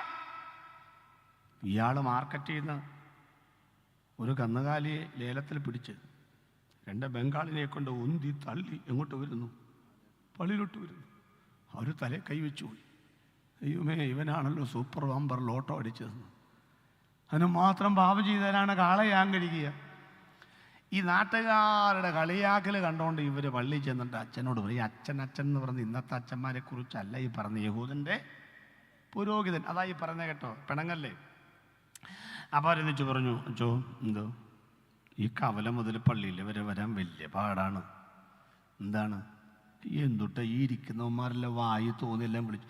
ഞങ്ങളൊക്കെ കുടുംബത്തിൽ പറഞ്ഞ ആൾക്കാരല്ലേ, ഒരു തെറ്റ് ചെയ്തു, അത് ശരിയാണ്. പക്ഷേ എന്ത് കരുതി ഈ നാട് മുഴുവൻ ഇങ്ങനെ ഞങ്ങളെ കൊണ്ടുവരുന്ന സാധനത്തിൻ്റെ അളവും തൂക്കം മനസ്സിലാക്കിയിട്ട് ശരിയല്ലേ? ഇപ്പോൾ ഒരു കൊലപാതകം നടന്നു നമുക്കറിയത്തില്ലേ? പക്ഷേ ജഡ്ജി എന്താണ്? IPC, നിങ്ങളുടെ IPC അല്ല കേട്ടോ, IPC ഇന്ത്യൻ പീനൽ ഇത്രാമത്തെ അത് കോടതിക്കറിയാമെന്നേ. അപ്പം കയ്യിലിരിക്കുന്ന യാഗമൃഗം ഏത് വകുപ്പാണ് നാട്ടുകാർക്ക്? എന്തിനാ ഞങ്ങളിങ്ങനെ നാണം കെടുത്തുന്നേ? അച്ഛൻ പറഞ്ഞാലിപ്പോൾ ഞാനെന്ത് ചെയ്യണം? എന്തൊരു പരിഹാരം കാണാം, ഒരു പരിഹാരം കാണാം. എന്ത് പരിഹാരം കാണാൻ? ഇവിടെ ഈ സ്ഥലം ഇങ്ങനെ കിടക്കുകയല്ലേ. ഇതാ ആരോ സ്ഥലമാണ്? ആ സ്ഥലമാണ്. എന്നാൽ പിന്നെ ഒത്ത് ഈ സ്ഥലം കിടക്കുകയല്ലേ, മോളുടെ വീടാണെന്നല്ലേ ഉള്ളൂ. സ്ഥലം കിടക്കുകയല്ലേ. ഈ പള്ളിയിലോട്ട് വരുന്ന സാധനങ്ങളെല്ലാം ഈ കോമ്പൗണ്ടിൽ അടിക്കാം. ആടും കോഴിയും പട്ടിയും വെച്ചൊക്കെ ഉണ്ട്. ഞങ്ങൾ അവിടെ ഇറങ്ങി കാശുമായിട്ട് വരാം. കാശുമായിട്ട് വരുമ്പം ആൾക്കാർക്ക് നമ്മുടെ കയ്യിൽ എത്ര കാശുണ്ടെന്ന് അറിയാൻ പറ്റുമോ? ഇല്ല. 25 കൊല്ലം ഞാൻ 10 സഭയിൽ പാസ്റ്ററായി സേവനം ചെയ്തു. എനിക്കറിയാൻ മേല ഈ ആളുകളെ കയ്യിൽ എത്ര രൂപയുണ്ടെന്ന്. എല്ലാ കാര്യം ഞാൻ എപ്പോൾ നോക്കുമ്പോഴും 10. നിങ്ങളുടെ കയ്യിൽ എത്രയുണ്ടെന്ന് ഇതുവരെ നമുക്ക് മനസ്സിലായിട്ടുണ്ടോ? എപ്പോഴും 10. അയ്യോ, ഞാനൊരിക്കൽ ഇതെൻ്റെ ഈ പ്രസംഗത്തിൽ ഈ ഉദാഹരണം ഉണ്ട് കേട്ടോ. അങ്കമാലിയിൽ നിന്ന് ഞാൻ കോട്ടയത്ത് പോകുമ്പം കണ്ടക്ടർ ചോദിച്ചു, എങ്ങോട്ടാ? കോട്ടയം. 84. ഓ, പേഴ്സ് തുറന്നപ്പം കുറേ 10 ഇരിക്കുന്നു. പുള്ളി പറഞ്ഞു, കുറേ 10 ഉണ്ടല്ലോ. ഉണ്ട്, എനിക്ക് തരാമോ? ചില്ലറയ്ക്ക് വേണ്ടി തരാമല്ലോ. ഞാനൊരു കുത്തെടുത്ത് കൊടുത്തു. പുള്ളി എണ്ണയൊക്കെ പറഞ്ഞു 36 പോയിട്ട് വരുമ്പം വലിയ നോട്ട് തരാം. ഓ, എനിക്കും സന്തോഷം, കാരണം പുള്ളിയുടെ കൂടെ ചില വർത്താനൊക്കെ പറഞ്ഞ് പോകാൻ കൊണ്ട് ഞാനിങ്ങനെ ഇരിക്കുകയാണ്. പുള്ളിൻ്റെ ആളുകൾക്ക് 2 3 കൊടുക്കുന്നത് കണ്ടായിരുന്നു. എല്ലാം കഴിഞ്ഞ് പുള്ളി തിരിച്ചു വന്നപ്പോൾ ഞാനൊന്ന് ഇളകി ആടിയിരുന്നു. പുള്ളിയുടെ വർത്തമാനം പറയാൻ തയ്യാറായിട്ടിരിക്കുക. പുള്ളി ഇരിക്കുന്നില്ല, വന്ന് എന്നെ നോക്കുക. ഞാൻ പുള്ളി എന്നോട് നോക്കിയ, പാസ്റ്ററാണല്ലേ എന്ന്. ഞാൻ പറഞ്ഞു, ഞാൻ ടീഷർട്ടൊക്കെ ഇട്ടുകൊണ്ട് യാത്ര ചെയ്തു. ഞാൻ വിട്ടു. ഞാൻ പറഞ്ഞു, പാസ്റ്ററോ? ആര് പറഞ്ഞു പാസ്റ്ററാണെന്ന്? പാസ്റ്റർ അല്ലേ. ഞാൻ പറഞ്ഞു, നിങ്ങളാലും പറഞ്ഞു. എനിക്കാണെങ്കിൽ പാസ്റ്റർ അല്ല എന്ന് പറയാൻ നാവ് വളയൊന്നുമില്ല. പാസ്റ്റർ ആണല്ലോ, പാസ്റ്റർ അല്ലേ. ഞാൻ പറഞ്ഞു, ആ പാസ്റ്റർ നന്നാ, അത് പറ ആദ്യം. ഞാൻ പറഞ്ഞു, ഈ 10 ഇരിക്കുന്ന കണ്ടുകൊണ്ടാണോ നിങ്ങൾ ഈ പാസ്റ്റർ ആണെന്ന്? അല്ല പാസ്റ്ററെ. പുള്ളി അവിടെ ഇരുന്നു. പാസ്റ്ററെ, പാസ്റ്റർമാരെ കണ്ടാറ് എന്നെ അറിയാം. ഈ മുഷിഞ്ഞ 10 നോട്ട് തിരുവനന്തപുരം മെഡിക്കൽ കോളേജിൽ നിന്ന് വരുന്ന പോലെ, പോസ്റ്റ്മോർട്ടം ചെയ്ത് വരുന്ന പോലെ തലങ്ങും വിലങ്ങും സെല്ലേ ടേപ്പ് വെച്ച് ഒട്ടിച്ച 10. വളച്ചാൽ വളയാത്തത്, ഒടിച്ചാൽ ഒടിയാത്തത്, മുറിച്ചാൽ മുറിയാത്തത്, മണ്ണിലിട്ടാൽ ദ്രവിപ്പിക്കും, വെള്ളം. ഞാൻ പറഞ്ഞു, മതി മതി മതി, ബാക്കി പറഞ്ഞു. പക്ഷേ അങ്ങനത്തെ 10 കാണുമ്പോൾ മനസ്സിലാക്കണം, 2 പേരുടെ കയ്യിൽ അത് ഉള്ളു പാസ്റ്ററെ. അപ്പോഴും ഒരു സമാധാനം, ഒരാളും കൂടി ഉണ്ടല്ലോ. അപ്പൊ ഞാൻ പറഞ്ഞു, അതാരാ? 1 പാസ്റ്റർമാര്, 2 പിച്ചക്കാര്.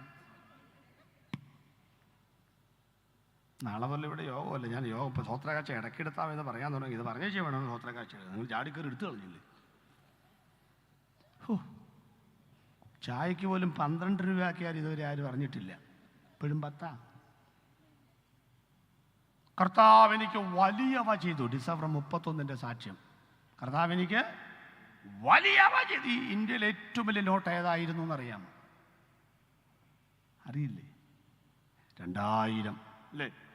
വലുത്. അത് കണ്ടിട്ടുണ്ടോ? കണ്ടിട്ടുള്ള ഒരു സ്വത്രം പറ. സ്വത്രം. ആ, അത് കൈ കിട്ടിയ ഒരു സ്വത്രം പറ. ഉണ്ടോ? മിടുക്കരാ. ഇനി അത് എവിടെയൊക്കെ കൊടുത്തിട്ടുണ്ട് പറ.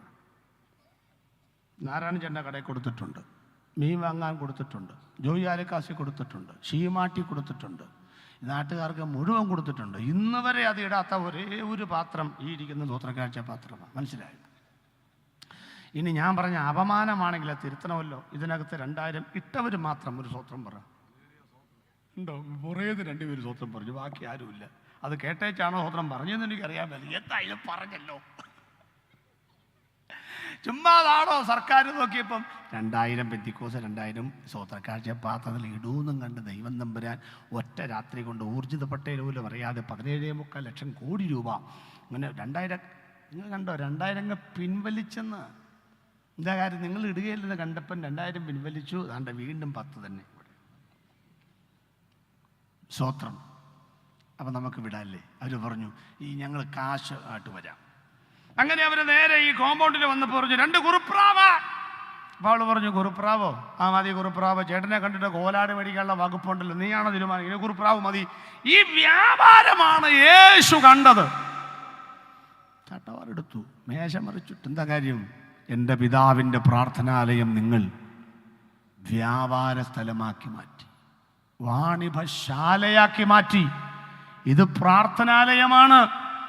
പ്രാർത്ഥനാലയത്തിൽ വരവകായും ചെലവുകായും ഇല്ലകായും ചായം പരിപ്പോഴെ നമ്മത്തെല്ലാം ഉണ്ടാക്കുന്നത് ശ്രദ്ധിക്കുക. ഇതൊന്നും അതിനു വേണ്ടിയുള്ള സ്ഥലമല്ല, ദൈവത്തെ ആരാധിക്കുന്ന സ്ഥലമാണത്.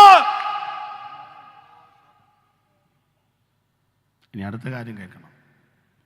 യാഗം കഴിഞ്ഞിട്ട് പിന്നെ പുരോഹിതനൊരു പ്രാർത്ഥനയുണ്ട്. എന്തുവാ? അതും 2 രീതിയിലാണ്. എൻ്റെ ഭാവനയാണ്. ഈ കുറുപ്രാവിനെയൊക്കെ കൊണ്ടുവന്ന് എന്നാ കിട്ടാനാ പാസ്റ്റർ?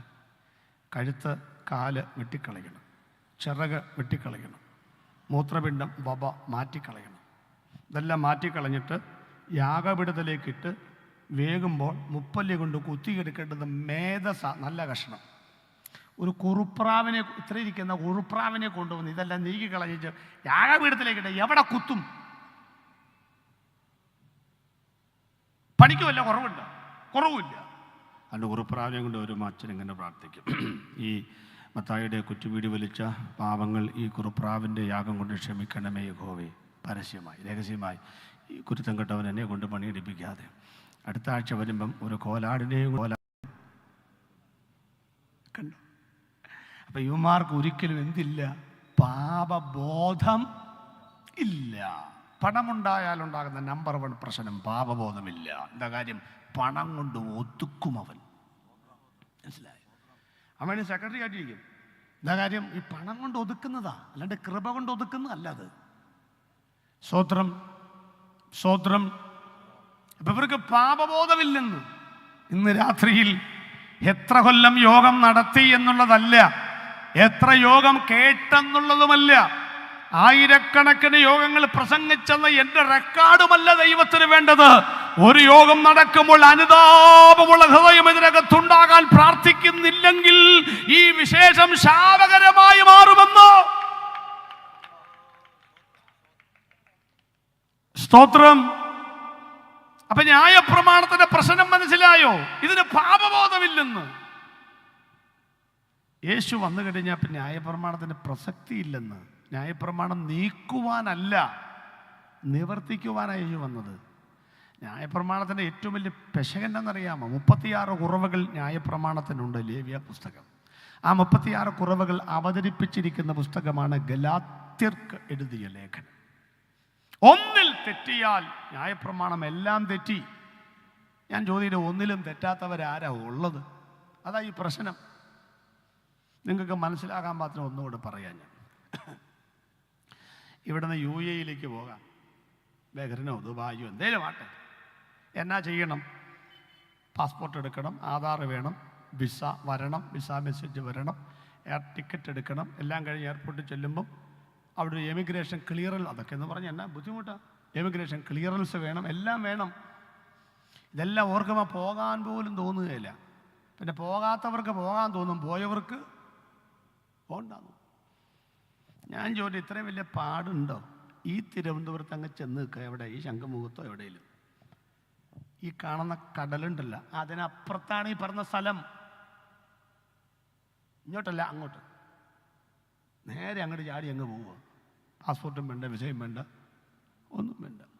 ഇനി കുസൃതി ചോദ്യം ചോദിക്കാൻ പോവുകയാണ്. പിള്ളേർ അലർട്ടായിട്ടിരിക്കണം. ഒന്നാമത്തെ ചോദ്യം ഇതാണ്: നീന്തിയാൽ ചൊല്ലുകയില്ലേ? ഉത്തരം: നീന്തിയാൽ ചൊല്ലും. രണ്ടാമത്തെ ചോദ്യം: അങ്ങനെ ആരെങ്കിലും നീന്തി ഗൾഫിൽ പോകാറുണ്ടോ? ഇതുവരെ ആരെങ്കിലും പോയിട്ടുണ്ടോ? ഇതാണ് മക്കളെ ന്യായപ്രമാണം. ഇനി ഇത് കൂടുതൽ പറയാൻ അറിയാമേല. ന്യായപ്രമാണം ആചരിച്ചാൽ സ്വർഗത്തിൽ പോകാമേലേ? പോകാം, ഇന്നും പോകാമെന്ന് വചനമുണ്ടല്ലോ. കാരണം സുവിശേഷം എത്താത്ത സ്ഥലത്ത് അവരുടെ സ്വഭാവത്തിൽ ജാതികൾ സ്വഭാവം കൊണ്ട് ന്യായപ്രമാണം ആചരിക്കുമ്പോൾ അവർക്ക് എത്താം. സുവിശേഷം എത്താത്ത സ്ഥലത്ത്. അപ്പൊ ഒരു കാര്യം ഓർത്തോളണം, എന്താണ് ഇത്? ആചരിച്ചാൽ എത്താമേലേ സ്വർഗത്തിലെത്താം. അങ്ങനെ ആരെങ്കിലും ന്യായപ്രമാണം ആചരിച്ച് സ്വർഗത്തിലെത്തിയിട്ടുണ്ടോ? ഇല്ലെന്ന്. അടുത്ത വാക്യം കൂടെ പിടിച്ചും ദൈവത്തെ സ്തുതിക്കണം. ന്യായപ്രമാണം ആചരിച്ചാൽ സ്വർഗത്തിൽ ചെല്ലാം. പക്ഷെ ഇതുവരെ ആചരിച്ച 4000 കൊല്ലം കൊണ്ട് ഒരുത്തനും സ്വർഗത്തിൽ ചെന്നിട്ടില്ല. ഈ പ്രമാണം കൊടുത്ത ദൈവത്തിന് അതിൻ്റെ കാര്യങ്ങൾ പിടികിട്ടിയപ്പം ദൈവം പറഞ്ഞു, ഞാനാണ് ന്യായപ്രമാണം കൊടുത്തത്, ഞാൻ തന്നെ പരിഹാരം വരുത്തും. ന്യായപ്രമാണത്തിന് കഴിയാഞ്ഞതിനെ സാധിപ്പിക്കേണ്ടതിന് ദൈവം തന്റെ സ്വന്തം പുത്രനെ ജഡത്തിൽ ലോകത്തിലേക്ക് അയച്ച് ക്രൂശിൽ മരിപ്പിച്ച, അതാണ് ക്രൂശിലെ യാഗമെന്നുള്ളത്.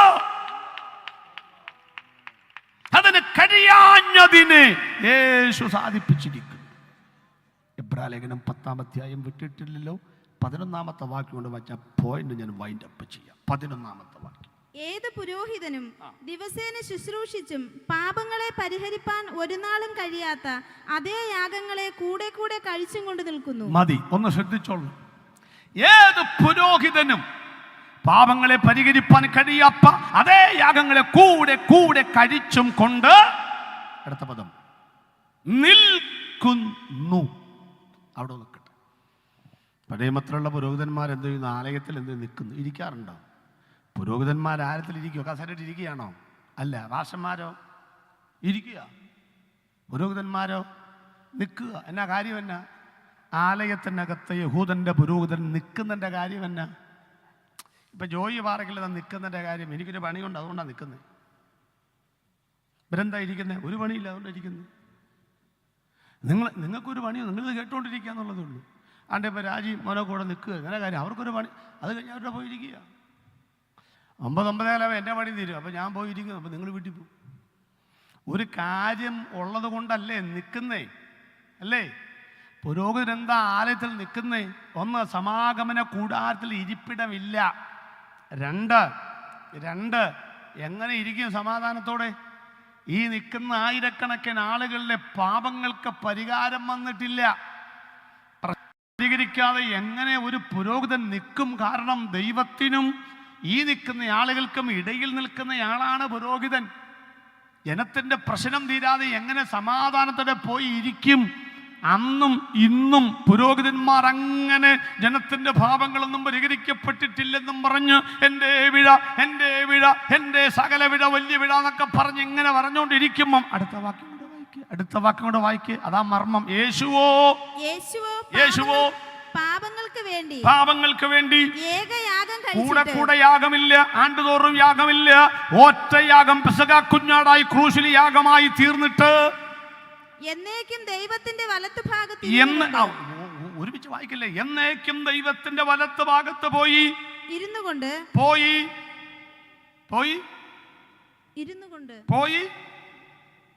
പറയാ. എന്തോ വിഷമം? ഇരുന്നുകൊണ്ട് ദൂതോലം പിടി കിട്ടിയോ? പോയി മൈക്ക് കിട പറയുമോ? ഇരുന്നുകൊണ്ട് പോയി, ഉറക്കപ്പറ, പോയി ഇരുന്നുകൊണ്ട്, അങ്ങനെ പറ. ദൂതോലം മനസ്സിലായോ? ഇന്നും അന്നും 2000 കൊല്ലമായി അന്നും ഇന്നും പുരോഹിതന്മാർ ആലയത്തിൽ ജനത്തിന്റെ പ്രശ്നങ്ങൾ പരിഹരിക്കപ്പെട്ടിട്ടില്ലെന്നും പറഞ്ഞ് മതത്തിന്റെ ആചാരങ്ങളും അനുഷ്ഠാനങ്ങളും കർമ്മകാണ്ഡങ്ങളും ചൊല്ലും ചൊലുത്തും പട്ടും പകുത്തും പത്രാസുമായി ഇന്നും നിൽക്കുമ്പോൾ അവർ നിൽക്കുന്ന പ്രശ്നത്തിന് 2000 കൊല്ലം മുൻപ് ക്രൂശിൽ പരിഹാരം വരുത്തിയിട്ട് യേശു പിതാവിന്റെ വലത്ത് ഭാഗത്ത് പോയി ഇരുന്നു കൊണ്ട് ദൂത് മനസ്സിലായവർ കരമടിച്ചും രാത്രി ദൈവത്തെ സ്തുതിക്കണം. ഈ മതത്തിന്റെ വഞ്ചനാപരമായ ഏടാകൂടത്തിൽ നിന്ന് നമ്മെ വിടിവിച്ച് സ്നേഹസ്വരൂപനായ ദൈവത്തെ രാജ്യത്തിലാക്കി വെച്ച ദൈവത്തിന് കരമടിച്ചും രാത്രി ദൈവത്തെ സ്തുതിക്കണം. ഇന്ന് രാത്രിയിലും പറയുകയാണ്, അതുകൊണ്ട് നിങ്ങളുടെ പാപങ്ങൾ ഞാൻ എന്നേക്കുമായി പരിഹരിച്ചിരിക്കുന്നു. ഇനി നമ്മൾ ആരല്ല? പാപികളല്ല. അപ്പോൾ ഒരു ചോദ്യം, ഇപ്പോഴും പാപികളല്ലേ? അല്ലെന്ന്. വറചട്ടിയിൽ നിന്ന് വാരി കൊണ്ടുവന്ന പാവപ്പെട്ടവൻ്റെ അവകാശങ്ങൾ നിഷേധിക്കപ്പെട്ടപ്പോൾ അതിനെതിരെ വിപ്ലവത്തിൻ്റെ വിത്തുപാകിയ അടിമക്കച്ചവടം നിർത്തലാക്കുവാൻ രംഗത്തിറങ്ങിയ സമരവീരനായകനാണ് വിൽബർ ഫോഴ്സ്. ആ നിയമം അമേരിക്കൻ പാർലമെൻറ്റിൽ വരുത്തി തീർത്ത അമേരിക്കക്കാരുടെ എക്കാലത്തെയും പ്രിയപ്പെട്ട പ്രസിഡൻ്റാണ് എബ്രഹാം ലിങ്കൺ. നിയമം പാസ്സായി, പാർലമെൻറ്റ് പിരിച്ചുവിട്ടു, ആളുകൾ പുറത്തിറങ്ങി, സൈറൺ മുഴങ്ങി, കമ്പനികൾ അടച്ചിട്ടു, ആളുകൾ റോട്ടിലിറങ്ങി, മുദ്രാവാക്യം മുഴക്കി. അടിമക്കച്ചവടം നിർത്തലാക്കിയ എബ്രഹാം ലിങ്കൺ നീണാൾ വാഴട്ടെ. സ്കൂളുകൾ അടച്ചു, സകല ആളുകളും റോട്ടിലിറങ്ങി. നമ്മുടെ ഭാഷയെ പറഞ്ഞ ഹല്ലേലൂയ പറഞ്ഞ തിമിർത്ത് റോട്ടിൽ കിടപ്പോവുകയാണ്. ഫ്ലക്സ് ബോർഡുകൾ നിമിഷ നേരം കൊണ്ട് ഉയർന്നു, വാഹനങ്ങളിൽ അനൗൺസ്മെന്റ് മുഴങ്ങി. എബ്രഹാം ലിങ്കൺ നീണാൾ വാഴട്ടെ, അടിമക്കച്ചവടം നിർത്തലാക്കിയിരിക്കുന്നു. ഇതൊരു ഭാഗം. പക്ഷെ ഇന്നും അവിടെ ആരുണ്ട്? അടിമകളുണ്ട്. ഇന്നും നമ്മുടെ ഇവിടെ ചാതുർവർണ്ണ ഉണ്ടായിരുന്നല്ലോ, ഇന്നും ഇവിടെ ആരുണ്ട്? അടിമകളുണ്ട്. എന്താ കാര്യം? അടിമയാകാൻ ഒരാൾ മനസ്സുകൊണ്ട് തീരുമാനിച്ചാൽ അടിമയാ ആകില്ല എന്ന് തീരുമാനിച്ചാൽ അവനാവില്ല. ഇന്ന് രാത്രിയിലും നീ പാപിയാണെന്ന് വീണ്ടും പറയുന്നെങ്കിൽ അതിനർത്ഥം നിന്റെ പാപങ്ങൾക്ക് യേശു ക്രൂശിൽ മരിക്കാത്തതല്ല പ്രശ്നം, മറിച്ച് പാപങ്ങൾ പരിഹരിച്ചു എന്ന് പറയുന്ന ഈ അനൗൺസ്മെൻറ്റ്, ഇന്നലെയും ഇന്നും ഇവിടെ മുഴങ്ങിക്കേൾക്കുന്ന ഈ അനൗൺസ്മെൻറ്റ് നീ വിശ്വസിക്കാത്തതാണ് പ്രശ്നം. ഈ ബാനർ, ഞങ്ങൾ ഉയർത്തിയ ഈ ബാനർ, ഈ ഫ്ലക്സ് ബോർഡ് നീ വായിക്കാത്തതാണ് പ്രശ്നം. അതുകൊണ്ട് ഇനി ഒരിക്കലും ഒരു യാഗവും ക്രൂശിൽ നടക്കില്ല മക്കളെ. യേശുവിൻ്റെ കുരിശിലെ യാഗത്താൽ മനുഷ്യവർഗത്തിൻ്റെ പാപങ്ങൾ എന്നേക്കുമായി അവൻ പരിഹരിച്ചിരിക്കുന്നു. നമ്മുടെ പാപങ്ങൾ പരിഹരിച്ച ദൈവകുഞ്ഞാടായ യേശുവിന് സകലമാനവും മഹത്വം അർപ്പിക്കേണ്ടതിന് ഒന്നുകൂടെ കരമടിച്ച് ദൈവത്തിന് സ്തോത്രം ചെയ്യാം ഇന്ന് രാത്രി. മൂന്നാമത്തെ ഭാഗത്തേക്ക്, സ്വർഗലോകത്തിലേക്ക് നോക്കി യേശു പറഞ്ഞു, പിതാവേ നിവൃത്തിയായി പ്രവചനങ്ങൾ. നമ്മോട് യേശു പറഞ്ഞു, നിങ്ങളുടെ പാപങ്ങൾ പരിഹരിക്കപ്പെട്ടു. മൂന്നാമത്തെ ഭാഗം കൂടെ പറഞ്ഞ് പാസ്റ്ററൊക്കെ നിയമപരമായി അനുവദിച്ച സമയത്ത് നിർത്താവുന്ന ഒരു ഒരു ഒരു ശ്രമം നടത്തുകയാണ്. സ്തോത്രം. 9 മണി, അതാണല്ലോ ഈ 9 മണിക്ക് നിർത്താനാണ് ഇപ്പം എല്ലാവരും ആഗ്രഹം. ഞാൻ പറഞ്ഞിപ്പോൾ കൃത്യം അങ്ങോട്ട് പിടിച്ചു 9 മണിക്ക് തന്നെ നിങ്ങൾ കൃത്യസമയത്ത് വന്നവരോ ഇല്ലാണോ? ഒന്നും അല്ലല്ലോ. നമുക്ക് തോന്നിയപ്പോൾ നമ്മൾ വന്നു. അതുകൊണ്ട് ഞങ്ങൾക്ക് തോന്നിയപ്പോൾ നിർത്താമെന്നൊന്നും ഞാൻ പറയുന്നില്ല. ഈ കൃത്യമായിട്ട് വന്നവർക്കല്ലേ കൃത്യം വന്നിരുന്നു വാശി പിടിക്കാനൊക്കത്തുള്ളൂ. പോട്ടെ, പണം കണ്ട മുന്നോട്ട് പോകും. മൂന്നാമത്തെ ഭാഗം ശ്രദ്ധിച്ചു പോകണം. പിശാചിൻ്റെ കാര്യം പറയാൻ പോവുക. അത് പറയുമ്പോൾ ആളുകൾക്ക് കൂട്ടുവായിടാൻ തോന്നും, എഴുന്നേറ്റ് പോകാൻ തോന്നും. വാച്ചിട്ട് കൊണ്ട് അല്ലെങ്കിൽ പറയും, ബൈബിളിൻ്റെ സിബിടും, പുറകിട്ട് നോക്കും, പോകാൻ. ഇതൊക്കെ സ്വാഭാവികം. പണ്ട് ഞാൻ സഭയിൽ സാത്താനും അവൻ്റെ പ്രവർത്തന പദ്ധതിയും എഹെസ്കേൽ സാറിൻ്റെ പുസ്തകം വായിച്ച ക്ലാസ് ആരംഭിച്ചു. ക്ലാസ് ആരംഭിച്ചപ്പം 50 പേരുണ്ട് സഭയിൽ. അവൻ്റെ തന്ത്രങ്ങൾ പറഞ്ഞപ്പം പകുതി ആളുകളേ ഉള്ളൂ. സാത്താൻ്റെ ശവസംസ്കാരം എന്നും പറഞ്ഞൊരു ഒരു പ്രസംഗമുണ്ട് എനിക്ക്, അത് ആ പുസ്തകത്തിലുണ്ട്. സാത്താൻ്റെ ശവസംസ്കാരം. അപ്പോൾ ആ പുള്ളിയുടെ ഫോൺ സർവീസിൻ്റെ ഭാഗം അവസാനം അതിൽ വന്നപ്പം 2 പേരേ ഉള്ളൂ ക്ലാസ്സിൽ. ഒന്ന് ഞാനും ഒന്ന് സാത്താനും, വേറെ ആരുമില്ല. അപ്പോൾ അവസാന ഭാഗം കേട്ടേച്ച് ആശീർവാദം പറഞ്ഞിട്ട് കേട്ടോ, ഒരു പാട്ട് തീരെയല്ലേ, ഒരു പാട്ടൊക്കെ പാടി ആരാധിച്ചിട്ട് വേണം ഇവിടുന്ന് പോകാനായിട്ട്. സ്തോത്രം, സ്തോത്രം. പിശാചിൻ്റെ തലയെ തകർത്തു. അങ്ങനെ പറഞ്ഞാലൊന്നും സ്തോത്രം പറയുകയില്ല അല്ലേ? പറയണമെന്നില്ല. ഈ പിശാചിൻ്റെ തലയെ തകർത്തു എന്ന് പറഞ്ഞാൽ എന്നാ അതിൻ്റെ അർത്ഥം? നമ്മുടെ ആളുകളൊക്കെ ഒന്നാമത് ഈ പിശാചിനെ ഹൈലൈറ്റ് ചെയ്യുന്ന ഒത്തിരി പേരുണ്ട്. ഞാൻ പുള്ളിനെ ഹൈലൈറ്റ് ചെയ്യുന്നില്ല, കാരണം യേശുവിൻ്റെ മുമ്പിൽ പുള്ളി ആരുമല്ല. അവനെന്തിനാ വെറുതെ ആവശ്യമില്ല അത് പൊക്കി പറഞ്ഞു. അവൻ്റെ തലയെ തകർന്ന് പറഞ്ഞാൽ ഈ തലമണ്ട തല്ലിപ്പൊട്ടിച്ചു എന്നാണോ അർത്ഥം? അല്ല, ഇതിനകത്തെന്തോ അവൻ്റെ ബുദ്ധി അതിനെ തകർത്തു എന്നാണ് എൻ്റെ അർത്ഥം. ഇത് തല്ലിപ്പൊട്ടിച്ചു എന്നല്ല. ഇപ്പോഴാണ് തലയില്ലേ, ഉണ്ട്. വെളിപ്പാട് 13 വന്നപ്പോൾ 10 കൊമ്പും 7 തലയും. നമുക്കെത്ര തലയുണ്ട്? 1. അപ്പോൾ അവനെത്രയുണ്ട്? 7. നമുക്കവനെ ജയിക്കാൻ പറ്റും തോന്നുന്നുണ്ടോ നിങ്ങൾക്ക്? നമ്മളിങ്ങനെ ഓരോന്നൊക്കെ പറഞ്ഞ് നമ്മൾ ജയാളിയാന്നൊക്കെ പറഞ്ഞ് നടക്കും. അയ്യോ, പിശാചിൻ്റെ പുറകെ നടക്കുന്ന ദൂരം ആളാണെന്നറിയാം. ചിലക്ക് എപ്പോൾ നോക്കിയാലും പിശാചിൻ്റെ തുപ്പലാ പണി, ആട്ടിത്തുപ്പലാ പണി. യേശുനാമത്തിൽ ഫൽ. ഞാൻ രക്ഷിക്കപ്പെട്ട അന്ന് മുതൽ ഇന്ന് വരെ നിങ്ങൾ മൊത്തം തുപ്പിയ തുപ്പലം എത്ര? 4.25 കിലോ. ഈ പുള്ളി പോയിട്ടുണ്ടോ? സത്യം പറ, ഇങ്ങോട്ട് നോക്കി പറ, പോയിട്ടുണ്ടോ? ഇല്ല. യേശു പറഞ്ഞു, അവൻ പോയിട്ട് പിന്നെയും വന്നു. നാണമില്ലാത്തൊരു സാധനമായി പുള്ളി. നമ്മൾ തുപ്പിയവും പോവും, പോകേണ്ട സമയത്തൊക്കെ പോവും കേട്ടോ. ചൊല്ലു പറഞ്ഞു പഞ്ചായത്തിൽ നിന്നെ കണ്ടുപോകരുത് പിശാചിനോട്. എന്നോ അധികാരം ഞങ്ങൾക്ക് കോർപ്പറേഷനൊക്കെ മേയറൊക്കെ ചിലർ. നമ്മൾ പറഞ്ഞാൽ ഈ പഞ്ചായത്തിന് പുള്ളി പോവോ? ഈ നാട്ടിൽ നിന്ന് പോവോ? ഉറക്കപ്പറ വാക്യം ഇങ്ങനെ. ഇത് ഒന്നാമത് നമ്മളെ കബളിപ്പിക്കുകയാണ് ആളുകൾ. നാളെ പണ്ട് ഞാൻ അങ്കമാലിലല്ലയോ, ഇപ്പം ഞാൻ ഈ ഒരു ട്രെൻഡാണല്ലോ ഒരു സമയത്ത്. വീഴുക, മറിയുക, ഉരുളുക, ഒരു ട്രെൻഡാണ്. അത് കുറച്ച് കഴിയുമ്പം നിന്നോളും. സ്ഥിരമായി നിൽക്കുന്ന വചനം മാത്രമേ ഉള്ളൂ. ബാക്കിയൊക്കെ ഒരിടയ്ക്ക് യോഗം കഴിയുമ്പോൾ 50 എഴുന്നേറ്റ് വരെ 40 മറിഞ്ഞിടുക, പിന്നെ 30 എഴുന്നേറ്റ്, പിന്നെ ബോധം കെടുന്നവരെ മറിഞ്ഞിടുക. അതൊക്കെ ഒരു ട്രെൻഡാണ്. അതൊക്കെ പോയത്. ഇപ്പം അങ്കമാലി കുറേ നാൾ മുമ്പ് ഞങ്ങൾ ഒരു ഉപവാസപാതനെ പറഞ്ഞു, നമുക്കിന്ന് അങ്കമാലി മുനിസിപ്പാലിറ്റി ഇരുന്ന് പിശാചിനെ ഓടിക്കണമെന്ന് പറഞ്ഞു.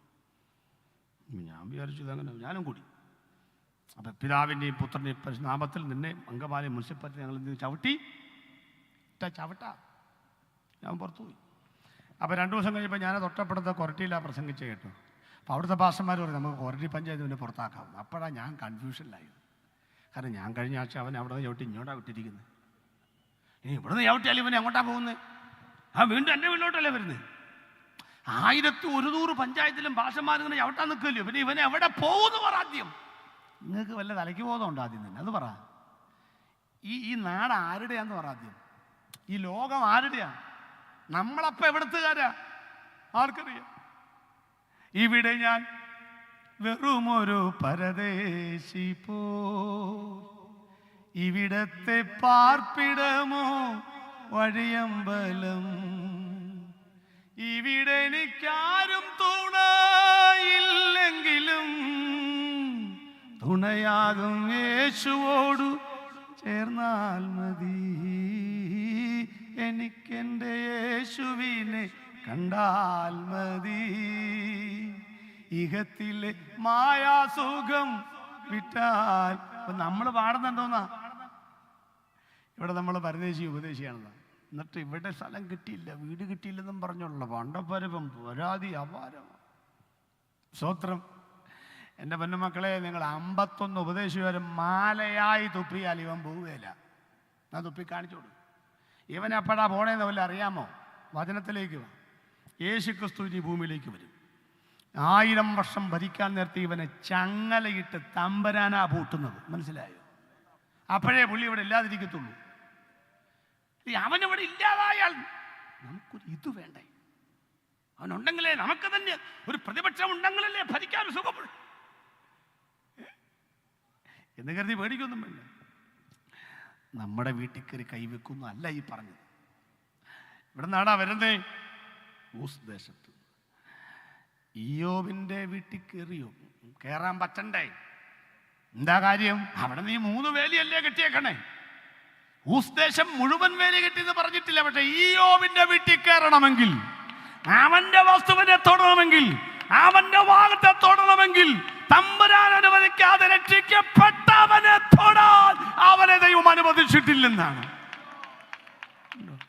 2 പേരെ അവതരിപ്പിക്കാൻ വേണമെങ്കിൽ ഇയ്യോബിനെ ഒന്ന് പാറ്റാൻ തരാമോ? കൊണ്ടുപോയി പാറ്റടാവേ, കൊണ്ടുപോയി പാറ്റ.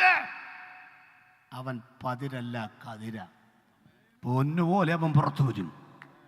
ഇപ്പുറത്തെ പത്രോസ് പാറ്റാൻ തരാമോ? തരില്ല, തരില്ല. എന്താ കാര്യം? നിൽക്കുന്നു കതിര് പോലെയാണെങ്കിലും മൊത്തം പതിര. അതുകൊണ്ടാ.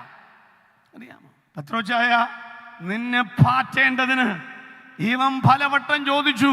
നിന്നെ ഞാൻ വിട്ടുകൊടുക്കാത്തോണ്ടാ നീ ഇവിടെ നിൽക്കുന്നത്. മനസ്സിലായോ? ആരെ കൊടുക്കണമെന്നും ആരെ കൊടുക്കണമെന്നും തമ്പുരാൻ അറിയാമെന്ന്. അതുകൊണ്ട് ഞാനതിൻ്റെ ദൈവശബ്ദത്തിലേക്ക് പോവുക. അതുകൊണ്ട് നമുക്ക് ഉൽപ്പത്തി പുസ്തകത്തിലേക്ക് വരാം. ഉൽപ്പത്തിയിലേക്ക് വരാം. എടുക്കണ്ട ഇനി പുസ്തകമൊക്കെ അടച്ചു. 9 ആകാൻ 5 മിനിറ്റ് ഉള്ളപ്പം പാസ്റ്റർ ഉൽപ്പത്തിയിലേക്ക് പോവുക. ദൈവമേ, ഈ മനുഷ്യൻ ഈ വെളിപ്പാട് എത്തുമ്പോഴേക്കും അങ്ങനെ പേടിക്കൊന്നും വേണ്ട. 9:15 വരെ തന്നിട്ടില്ലയോ? 9:15 തീരും. പുസ്തകം വേണേ അടച്ചോ, നിങ്ങൾക്കൊരു സമാധാനം ആയിക്കോട്ടെ. ശരി, ഇനി തുറക്കണ്ട കേട്ടോ. ആദാമേ, ശാപിക്കാൻ പോവുക കേട്ടോ. ശാപം എന്നുള്ള ആ വാക്ക്. ആദാമേ, നീ മുഖത്തെ വിയർപ്പ് കൊണ്ട് ഉപജീവനം കഴിക്കും. ഞെട്ടിപ്പോയി. പെങ്കൊച്ചിനോട് വേദനയോട് മക്കളെ പ്രസവിക്കും. ഭൂമിയോട് മുള്ളും പരക്കാരിൽ നിന്ന് മുളയ്ക്കും. പാമ്പിനോട് ഉരസ് കൊണ്ട് ഗമിച്ച് ഭൂമിയിലെ പൊടി നിനക്ക് ആഹാരമായിരിക്കും. 4 ഞെട്ടിപ്പോയി. ആ 4 ഇപ്പം നടക്കുന്നുണ്ടല്ലേ? ഞാൻ പ്രസവിക്കുന്നു, വിയർക്കുന്നത് കാര്യം ശാപകരമായ ഭൂമി ആയതുകൊണ്ടാണ്, തേജസ്കരിക്കപ്പെട്ട ശരീരമല്ലാത്തതുകൊണ്ടാണ്. ഇനി സ്ത്രീകൾ പ്രസവിക്കുമ്പോൾ വേദനയില്ലേ? ഇല്ലേ? ഇവരോട് വെച്ചറിയാൻ പറ്റുമോ? നിങ്ങൾ ഉണ്ട്. ഇല്ലെങ്കിൽ എൻ്റെ കാര്യം സിസ്റ്ററിനായിരുന്നു. കുഞ്ഞുണ്ണി മാഷ് എന്താ പറഞ്ഞ? പണ്ട് പേര്, ഇപ്പം കീറ്. അതിനേക്കാൾ വലിയ പ്രശ്നം മക്കളെ. 6 മാസം കഴിഞ്ഞിട്ട് നടുവേദന മഴം വരെ മാറത്തില്ല, വേദനയുണ്ട്. ഇനി മുള്ളും പറക്കാരെയും മുളയ്ക്കും. കണ്ടോ? നമ്മൾ എല്ലുപൊടി ഇടുന്നത് എങ്ങനെ പോലും തേങ്ങയില്ല. പക്ഷേ കണ്ണും കൈക്കോട്ടും എത്താത്ത സ്ഥലത്ത് മുള്ളും പറക്കാരെ ആർത്ത് മുളയ്ക്കും. ഒരു വളവിടണ്ട. ഭൂമിയിലെ പൊടി നിനക്ക് ആഹാരമാകും. കണ്ടോ? ഇന്ന് പുതുമഴ പെയ്യട്ടെ, സകല പാമ്പും റോട്ടിൽ കാണും. ഞാനൊക്കെ രാത്രി വണ്ടി ഓടിച്ച് പോകുന്ന ആൾ. മഴ പെയ്താൽ ഇവൻ റോട്ടിൽ എന്താ കാര്യം? ഇവന് പൊടിയാണ് ആഹാരം. മനസ്സിലായോ? ഈ പൊടി കൊണ്ടാ ആരെ ഉണ്ടാക്കിയിരിക്കുന്നേ? ഇരുമ്പ് കണ്ട ഇരുമ്പ് കൊണ്ടുണ്ടാന്നൊക്കെ തോന്നുമെങ്കിലും എന്തുകൊണ്ടാണ് ഉണ്ടാക്കിയിരിക്കുന്നത്? പൊടിയാണെന്ന്. അപ്പം ഈ പുള്ളി ആരെ പുറകെ കാണുമെന്ന്? നമ്മളെ പുറകെ കാണുമെന്ന്. പിന്നെ കയറാതിരിക്കാൻ എന്ത് ചെയ്യണമെന്ന് അതറിയണ്ടേ? ചവിട്ടി കൂട്ടിയാണ് ഇഷ്ടിക ഉണ്ടാക്കുന്നത്. അതാർക്കും ചവിട്ടാം. പക്ഷേ ചൂളയ്ക്ക് വെച്ച് അതിനകത്ത് തീ കയറി അതിൻ്റെ കളറങ്ങോട്ട് മാറിയാൽ ഒരുത്തനും അതിന് ചവിട്ടാൻ ഒക്കുകയില്ലെന്ന്. രക്ഷിക്കപ്പെടുന്നതിന് മുൻപ് നിന്നെ ആർക്കും ചവിട്ടാവുന്ന പരുവത്തിൽ നിന്ന് എൻ്റെ യേശുവിൻ്റെ കുരിശിൻ്റെ മൂശയിൽ നിന്നെ വാർത്തെടുത്ത് ആത്മാവിനെ അകത്താക്കി കഴിഞ്ഞാൽ കണ്ടവനും പോകുന്നവനും തോണ്ടാനുള്ളതല്ല നീ ദൈവത്തിന്റെ ആത്മാവിന്റെ മുദ്രയിട്ടവനായത് കൊണ്ട് മനസ്സിലായി. അവിടെ മുതലൊരു ദൂത് പറയാം, സ്ത്രീയുടെ സന്തതി നിന്റെ തല എടുക്കും. ഇനി അതങ്ങോട്ട് വിവരിക്കേണ്ടതാണ്, പക്ഷേ സമയം പലവട്ടം പറഞ്ഞതുകൊണ്ട് ഇനി ലംഘിക്കാനൊക്കത്തില്ല. നിങ്ങൾ ശ്രദ്ധിച്ചോ? സാത്താൻ അന്ന് മുതൽ ഇവനങ്ങനെ നോക്കുകയാണ്, എൻ്റെ തല ആരെടുക്കും? സ്ത്രീയുടെ സന്തതി എടുക്കും. അന്ന് മുതൽ ഇവൻ ഈ സ്ത്രീകളെ നോട്ടം വിട്ടുന്നാണ് ഞാൻ പറയുന്നത്. ഒരു ഭാവനാപരമായ ചിന്തയാണ്. നിങ്ങൾ നോക്കിക്കേ, ബൈബിളിൽ ഈ നന്നായിട്ട് ജീവിച്ച, ഭക്തിയോടെ ജീവിച്ച, പ്രാർത്ഥിച്ചുകൊണ്ട് ജീവിച്ച മിക്കവാറും സഹോദരിമാർക്ക് പിള്ളേരില്ല. ശ്രദ്ധിച്ചിട്ടുണ്ടോ? അബ്രഹാം ഭയങ്കര വിശ്വാസവീരനാണ്. സാറാക്ക് പിള്ളേരുണ്ടോ? ഇല്ല. ഇസ്ഹാക്കിൻ്റെ ഭാര്യയ്ക്ക് പിള്ളേരുണ്ടോ? യാക്കോബിൻ്റെ ഭാര്യയ്ക്ക് പിള്ളേർ. ഇഷ്ടപ്പെട്ട ഭാര്യ ഏതാ? റാഹേൽ. അതിനുണ്ടോ? ഇല്ല. ഇഷ്ടപ്പെടാത്തതിനുണ്ട്. എല്ലാ കൊല്ലവും പള്ളിയിൽ പോയി കൃത്യമായി ഉപസിക്കുകയും പ്രാർത്ഥിക്കുകയും ചെയ്യുന്ന ഹന്നാക്ക് പിള്ളേരുണ്ടോ? ഇല്ല. ഒരിക്കലും പള്ളി പോകാത്ത പെരിനയ്ക്കോ? അത് ആണ്ടുതോറും ബലം കായ്ക്കുക. അഹരോന്റെ കൂറിന്റെ ക്രമപ്രകാരം കൃത്യമായി ധൂപം കിട്ടുന്ന ശക്കരിയാവിന്റെ ഭാര്യ എലിസബത്തിന്റെ പിള്ളേരുണ്ടോ? ഇല്ല. കണ്ടോ? അപ്പം നേരെ ജീവിക്കുന്നവർക്ക് പ്രശ്നമാന്നേ. ഇവിടെ നേരെ തിരിച്ചാ പിടിപ്പിച്ച ആൾക്കാർ പറയുന്നത്. അങ്ങനൊന്നുമല്ല. ഭക്തിയോടെ ജീവിപ്പാൻ ആഗ്രഹിക്കുന്നവർക്കെല്ലാം ഉപദ്രവം കുറേ ഒറ്റ മാർഗ്ഗമുള്ളൂ. ഭക്തി കുറയ്ക്കാന്നുള്ളൂ. വേറെ മാർഗമൊന്നുമില്ല. ലോകത്തിൽ നിങ്ങൾക്ക് അപ്പം കഷ്ടം ലോകത്തിൽ നിന്ന് പോകണം. അതാ എൻ്റെ വ്യാഖ്യാനം. സ്വോത്രം അവിടെ നിൽക്കട്ടെ. അപ്പം ഈ പുള്ളിക്ക് മനസ്സിലായി ഈ സ്ത്രീകളുടെ പുറകെ ഏത് കൊച്ചിനെ പിന്നെ അവിടെയല്ലേ യഹോവ അവൾ ഗർഭമടച്ചു തുറന്നു. അങ്ങനെ എന്നറിയാമോ? യഹോവ യുദ്ധതന്ത്രജ്ഞനാണ്. സൈന്യങ്ങളുടെ ദൈവമായ യഹോവ. സൈന്യമുണ്ട്. അപ്പം ഈ യഹോവയും സാധാരണ തമ്മിലാണല്ലോ യുദ്ധം. നോക്കിക്കോ, ഇവൻ്റെ ശ്രദ്ധ മുഴുവൻ, സാത്താൻ്റെ ശ്രദ്ധ മുഴുവൻ ഈ പ്രാർത്ഥിക്കുന്ന ജനിക്കാറായ അവരിലേക്ക് ഇവൻ്റെ ശ്രദ്ധ തിരിച്ചു വിട്ടു. ഒന്നും ക്ലൈമാക്സിലേക്ക് വരിക. അങ്ങനെ തിരിച്ചു വിട്ടും യേശു ജനിക്കുന്നതിന് ഒരു 6 മാസം മുൻപ് പിള്ളേരുണ്ടാകത്തില്ലെന്ന് പറഞ്ഞ് എലിസബത്തിൻ്റെ അകത്ത് യേശുവിൻ്റെ വഴിയൊരുക്കാൻ വന്ന യോഹന്നാന് ദൈവം കൊടുത്തു. അപ്പോൾ അന്നേരം ഭയങ്കര എന്താ കാര്യം, ഈ സത്യം പറഞ്ഞ എലിസബത്തിന് നാട് മുഴുവൻ അനൗൺസ്മെൻ്റ് ചെയ്യണമെന്നുണ്ട്. എന്തോന്ന്, എനിക്ക് വിശേഷമുണ്ട്, കർത്താവ് എന്നെ കടാക്ഷിച്ചു എന്നൊക്കെ പറയണമെന്നുണ്ട്. പക്ഷേ മിണ്ടാൻ മേല. എന്താ കാര്യം? ഒരമ്മച്ചോട് പറഞ്ഞതാ, എനിക്ക് വിശേഷമുണ്ട് അമ്മച്ചി, അച്ചായൻ പള്ളിയിൽ നിന്ന് സ്വോത്രക്കാഴ്ച കട്ടെടുക്കുന്നുണ്ട്, പിള്ളേരുണ്ടാകാത്തതെന്ന് പറഞ്ഞല്ലോ. അങ്ങനെയൊന്നും അല്ല. ഇപ്പം എനിക്ക് പറയണമെന്നുണ്ട്. പറഞ്ഞപ്പോൾ അമ്മ ചോദിച്ചു, നീ ഒന്നും മിണ്ടായിരിക്കുക, എനിക്ക് കാര്യമൊക്കെ എന്നെ കാര്യം അറിയാം. എടി നിനക്ക് വിവരം ഉണ്ടെന്ന് പറയുന്ന അന്നേരം മുതൽ ശക്രാവ് മിണ്ടിയിട്ടില്ലല്ലോ. അതെന്നാ കാര്യം? എന്നാ കാര്യം? അവൾ പറഞ്ഞു, അതാ അതാ അതാ അതാ നീ പറയുമായിരിക്കും യഹോവ അതെന്നൊക്കെ. ഞാൻ എന്നെ കൊണ്ടൊന്നും പറയണ്ട, പൊക്കോളാൻ പറഞ്ഞു. അപ്പം അത് മുതൽ എലിസബത്തിന് മിണ്ടാട്ടം മുട്ടി. ഉണ്ടോ? ഈ ഭക്തിയോടെ ജീവിക്കുന്നവർക്ക് മിണ്ടാട്ടം മുട്ടുന്നേ. നമ്മൾ വിചാരിക്കുന്ന പോലൊന്നുമില്ല. അപ്പം നിങ്ങൾ ശ്രദ്ധിച്ച്, ഇസക്കരിയാവും മിണ്ടുന്നില്ല. സെല്ലിട്ട് ഒട്ടിച്ചോല പുള്ളിയും മിണ്ടുന്നില്ല. എലിസബത്തിന് മിണ്ടാം, പക്ഷെ മിണ്ടിയ ചോദ്യം വരും. അതുകൊണ്ട് അതും മിണ്ടുന്നില്ല. രണ്ടുപേരും കൂടെ മിണ്ടാതെ നടന്നപ്പം സാത്താന് മനസ്സിലായി, ഇതിൻ്റെ അകത്തുള്ളതാണ് എൻ്റെ തല എടുക്കുന്നത്. ഇങ്ങനെ അതിൻ്റെ പുറകെ നടക്കുക. ആര്? സാത്താൻ. അവൻ്റെ പുറകെ ഇവനെ നടത്തിയേച്ചും ഇപ്പുറത്ത് അമ്മ മറിയത്തിൻ്റെ ഉള്ളിൽ യേശുവിന് ജന്മം നൽകി ദൈവം. എൻ്റെ ഒരു ചിന്ത പറയുകയാണ്, ഒരു പരിധിവരെ യേശുവിൻ്റെ ജനനമോ ജീവിതമോ പിന്നെ അധികം ശ്രദ്ധയിൽ പെട്ടിട്ടുണ്ടാകാൻ വഴിയില്ല. കാരണം 6 മാസത്തെ മൂപ്പിൽ മറ്റവനിങ്ങനെ നടക്കുക. അവൻ്റെ പുറകെ അവൻ്റെ രൂപവും ഭാവവും ഒട്ടകരോമവും അരയിൽ തൊലവാറും വർത്തമാനവും ഒക്കെ കണ്ടപ്പോൾ ഇവനാണെന്ന് ആ ധൈര്യവും അവൻ്റെ വാക്കിൻ്റെ സർപ്പസന്തതികളെ അങ്ങനെ പുള്ളി പറയും. നമ്മളോ സഹോദരി സഹോദരന്മാരെ ഈ പുള്ളിയോ എന്നെ പുറകെ നടക്കുക. അങ്ങനെ വിദ്വാൻമാർ കൊട്ടാരത്തിൽ വന്നപ്പം മനസ്സിലായി യേശു എണ്ണിച്ചെന്നു ഹേരോദാവിൽ കയറി 2.5 വശത്ത് ആളുകളെല്ലാം കൊന്നു കളഞ്ഞു. സമാധാനമായി. ഇനി ബാക്കി ഇവിടെ കേൾക്ക്. പെരുങ്കുളം ജംഗ്ഷനിൽ ഉപ്പുംചാക്കിൻ്റെ പുറത്ത് അങ്ങനെ പിശാചിരിക്കുക. ഇതിലൂടെ എങ്ങാനും ആര് പോകണ്ടോ? യേശു പോകുന്നുണ്ടോ? സ്കൂളിലൊക്കെ പോകുമല്ലോ, അപ്പം കണ്ടുപിടിക്കാമല്ലോ എന്ന് കരുതി. ഇതൊക്കെ എൻ്റെ ഭാവനാപരമായ കാര്യങ്ങളാണ് കേട്ടോ. നല്ല ഭാവനയാണെങ്കിൽ എടുത്താൽ മതി. യേശു പള്ളിക്കൂടത്തിലും പോയിട്ടില്ല. പോയിട്ടുണ്ടോ? വിദ്യാഭ്യാസം ചെയ്യാത്ത ഇവൻ എങ്ങനെ ശാസ്ത്രം എന്താ പള്ളിക്കൂടത്തിൽ വിടാതിരുന്നേ? കാരണമുണ്ട്. പള്ളിക്കൂടത്തിൽ ചെല്ലുമ്പോൾ ആപ്ലിക്കേഷൻ ഫോം ഫില്ല് ചെയ്യണം. അമ്മയുടെ പേര് മറിയ, അപ്പൻ്റെ പേര് സ്വർഗസ്വനായ പിതാവ്. അഡ്മിഷൻ കിട്ടുമോ? കൊച്ച ആദ്യം അപ്പൻ്റെ സ്വർഗസ്വനായ പിതാവ്, പിന്നെ നുണ എഴുതി വെക്കണം. യോസേഫ് യേശു നുണ എഴുതുമോ? ഇല്ല. അപ്പം പോകാതിരുന്ന ആ പ്രശ്നമില്ല അച്ഛാ. അത് ഒരർത്ഥം. രണ്ടാമത്തെ അർത്ഥം നെഞ്ചിൽ കൈവച്ച് പറയാം, എൻ്റെ യേശുവിനെ പോരാ, നമ്മുടെ യേശുവിനെ പഠിപ്പിക്കാൻ യോഗ്യതയുള്ള ഒരധ്യാപകനും ഇതുവരെ ലോക ചരിത്രത്തിൽ ജനിച്ചിട്ടില്ല.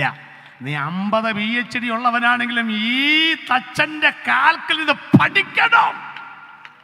അതാ യേശു പള്ളിക്കൂടത്തിൽ പോകാത്തത്. ഇങ്ങനെ ഇരിക്കുമ്പം ഈ പെരുങ്കുളത്തിൽ കൂടെ അങ്ങനെ ഒരു പെരുങ്കായത്തിൻ്റെ സഞ്ചിയും പിടിച്ച് യേശു ഇങ്ങനെ നടക്കുന്നുണ്ട്. രാവിലെ വൈകുന്നേരം അങ്ങോട്ടും ഇങ്ങോട്ടും.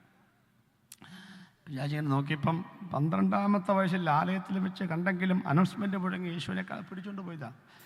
ഒരു പൂച്ചക്കണ്ണ തോളറ്റം മുടി കണ്ടപ്പോൾ ഒരു ദിവ്യത്വമൊക്കെ തോന്നുന്നുണ്ടെങ്കിലും ഇവനൊന്നും ആയിരിക്കും ശാന്തൻ. മറ്റവൻ്റെ പുറകെ കണ്ണ് മുഴുവൻ. എന്നാലൊരു സംശയം, ഇനി യേശുവിൻ്റെ ഈ സഞ്ചിക്കകത്ത് എന്നതാ ഞാനറിയാതെ ഈ ഗമാലിയലിലെ കാൽക്കീരിക്കുന്ന വചനം പഠിക്കുന്ന കാലമല്ലേ, ഗുരുകുല വിദ്യാഭ്യാസം. ഇപ്പം ഞാനറിയാതെ ന്യായപ്രമാണം അങ്ങനെ സൂത്രത്തിൽ പോയി പഠിക്കുന്നതാണോ എന്നറിയാൻ യേശുവിനെ ഒരിക്കൽ ചെന്ന് ആ സഞ്ചി ഇങ്ങനെ വിടർത്തി നോക്കി. സമാധാനമായി. വെറുതെ പാവം കൊച്ചിനെ സംശയിച്ചു. എന്താ സഞ്ചിക്കകത്ത്? 2 വീതുളി, ഒരു കൊട്ടുപൊടി, ഒരു മുഴക്കോല്. സമാധാനം. വെറുതെ ഈ കൊച്ചനെ സംശയിച്ചു. തച്ചൻ്റെ മകൻ, സത്യം അവൻ തച്ചൻ്റെ മകനാ. 2-3 മീറ്റർ മാത്രം നീളമുള്ള മരമുട്ടിയുടെ മുമ്പിൽ കയറിയിരുന്ന് ചിന്തർ പിടിച്ചു വലിച്ച മരത്തിൻ്റെ വളവ് മാത്രം നിവർത്തുന്ന ലോകം കണ്ട മരാശാരി മാത്രമല്ല ഞങ്ങൾ പ്രസംഗിക്കുന്ന ക്രിസ്തു. കൂട്ടിക്കുഴച്ച മണ്ണുകൊണ്ട് പണിത നിന്റെ മനസ്സിന്റെ തകർച്ചകൾ മാറ്റുവാൻ കഴിയുന്ന, ഈ പഞ്ചായത്തിനെ വെല്ലുവിളിക്കുന്ന ദേശാധിപതിയുടെ ബന്ധനങ്ങൾ അറുക്കുവാൻ കഴിയുന്ന, തല തെറിച്ച നിന്റെ തലമുറകളെ കൈവിട്ടുപോയ തലമുറകളെ പിടിച്ചെടുത്ത് പണിയാൻ കഴിയുന്ന പ്രപഞ്ചത്തിന്റെ പെരും തച്ചനായ ശില്പിയത്രേ ഞങ്ങൾ പ്രസംഗിക്കുന്ന യേശു. യേശുവിന്റെ കരുത്തുറ്റ കരങ്ങൾ കൊണ്ട് പണിയപ്പെട്ടവരുണ്ടെങ്കിൽ ഒന്ന് കരമടിച്ച് ഈ പെരും തച്ചനും മഹത്വം കൊടുക്കണം ഇന്ന് രാത്രിയിൽ. യേശുവിന് വയസ്സ് 30. പ്രസംഗത്തിന്റെ ക്ലൈമാക്സിലേക്ക് പുള്ളി ഇങ്ങനെ ഇരിക്കുമ്പം പറഞ്ഞു, ഇവിടെ പെരുങ്കുളത്ത് യോഗം നടക്കുന്നുണ്ട്. പിശാച് ഓടിച്ചു നോക്കിയപ്പോൾ യോഹന്നാൻ പ്രസംഗിക്കുന്നു. അങ്ങനെ നോക്കി നിൽക്കുക. നമ്മളെപ്പോലെ അല്ലല്ലോ. നമുക്ക് 9 വാച്ച് നോക്കണം, വീട്ടിൽ പോകണം. ആ പുള്ളിക്ക് വേറെ പണിയൊന്നുമില്ലാത്ത നോക്കി നിൽക്കുക. ശരിക്കും നോക്കിയപ്പം ഇവൻ്റെ പ്രസംഗം തകർപ്പൻ പ്രസംഗം, യോഹന്നാൻ്റെ പ്രസംഗം കേട്ടോ. അപ്പം ജനങ്ങളെല്ലാം പറഞ്ഞു യോഹന്നാനാ വലിയത്. ഇനി ഞാൻ പറഞ്ഞ കാര്യം ശ്രദ്ധിച്ചോളാം. നമ്മളെയെല്ലാം വട്ടം കറക്കുന്ന, കൺഫ്യൂഷനിലാക്കുന്ന ഒരാളാണ് പിശാച്. അവനെ കൺഫ്യൂഷനിലാക്കുന്നവനാണ് ദൈവം. ആ കൺഫ്യൂഷൻ പറയാൻ വളരെ ശ്രദ്ധിച്ചിരുന്നു. നോക്കിയപ്പോൾ യോഹന്നാനെ ആളുകൾ പുകഴ്ത്തി, ഇപ്പം ഭയങ്കര വലിയവൻ. അപ്പം വിചാരിച്ചു ഇവനായിരിക്കും ക്രിസ്തു, എൻ്റെ തലെടുക്കാൻ വരുന്നവൻ. അപ്പം ഈ യോഹന്നാൻ പറയാം, ഇവൻ്റെ സാന്നിധ്യം അറിഞ്ഞപ്പോഴേ യോഹന്നാൻ പറഞ്ഞു, സർപ്പസന്തതികളെ അടുത്ത് കേട്ടോളാം, എൻ്റെ പിന്നാലെ ഒരുവൻ വരുന്നു, അവൻ എന്നേക്കാൾ വലിയവൻ, അവൻ്റെ ചെരുപ്പിൻ്റെ വറഴിപ്പാൻ ഞാൻ യോഗ്യനല്ല, വീശുമുറം അവൻ്റെ കയ്യിലുണ്ട്, അവൻ്റെ കളത്തെ മുറ്റും വായിച്ചാലല്ലേ പറയാൻ പറ്റുള്ളൂ. അപ്പോൾ പറഞ്ഞു, അത് ശരി, നീ അല്ലേ വലിയവൻ, നിന്നേക്കാൾ വലിയവനുണ്ടോ? അതാര്? നോക്കി നിൽക്കുമ്പോൾ യോഹന്നാൻ 1:29 പിറ്റന്നാൾ യേശു തൻ്റെ അടുക്കൽ വരുന്നു. ഇവൻ പറഞ്ഞു, ബിഹോൾഡ്, ഇതാ ലോകത്തിൻ്റെ പാപം ചുമക്കുന്ന ദൈവത്തിൻ്റെ കുഞ്ഞാട്. അത് ശരി, ഈ പെരുങ്കായത്തിൻ്റെ സഞ്ചിയും വീതൂളിയും കൊണ്ടോട് നീ എന്നെ പറ്റിക്കാറുന്നില്ലേ? അപ്പം ആൾക്കാരെല്ലാം പറഞ്ഞു യോഹന്നാനാ വലിയവൻ. അപ്പം യോഹന്നാൻ പറഞ്ഞ ആരാ വലിയവൻ? യേശുവാണെന്ന്. അപ്പം യേശുവിനെ നോക്കിയപ്പം യേശുവിന് മനസ്സിലായി പിശാചിയോത്തിന് വന്നിട്ടുണ്ട്. അപ്പം യേശു പറയാം, സ്ത്രീകളിൽ നിന്ന് ജനിച്ചവരിൽ ഈ നിൽക്കുന്ന യോഹന്നാനേക്കാൾ വലിയവൻ ആരുമില്ല. അപ്പം അവൻ പറഞ്ഞു, ആളുകൾ പറഞ്ഞു യോഹന്നാനാ? യോഹന്നാൻ പറഞ്ഞു യേശുവാ. ഇപ്പം യേശു പറഞ്ഞു ആരാ? അപ്പം യോഹന്നാൻ്റെ മുഖത്ത് വയ്ക്കും. അപ്പം യോഹന്നാൻ പറയാം, ഞാനങ്ങനെ ഈ ആളുകളെ സ്നാനപ്പെടുത്തിയെങ്കിലും ഈ സ്നാനം നിൻ്റെ കൈ കൊണ്ടായിക്കോട്ടെ. അപ്പം ആരാ വലിയവൻ? യേശു. അപ്പോൾ യേശു പറയാം, ഇപ്പോൾ സമ്മതിക്കുക, ഇങ്ങനെ സകലനിധിയും. അപ്പം ആരാ വലിയവൻ? ശരിക്കും പറഞ്ഞാൽ ഈ പുള്ളിക്ക് അന്ന് തലകറക്കമുണ്ടായി. ആരാ വലിയവൻ അറിഞ്ഞിട്ട് വേണ്ട ഇടങ്കാലിട്ടെങ്കിലും വീഴിക്കാൻ.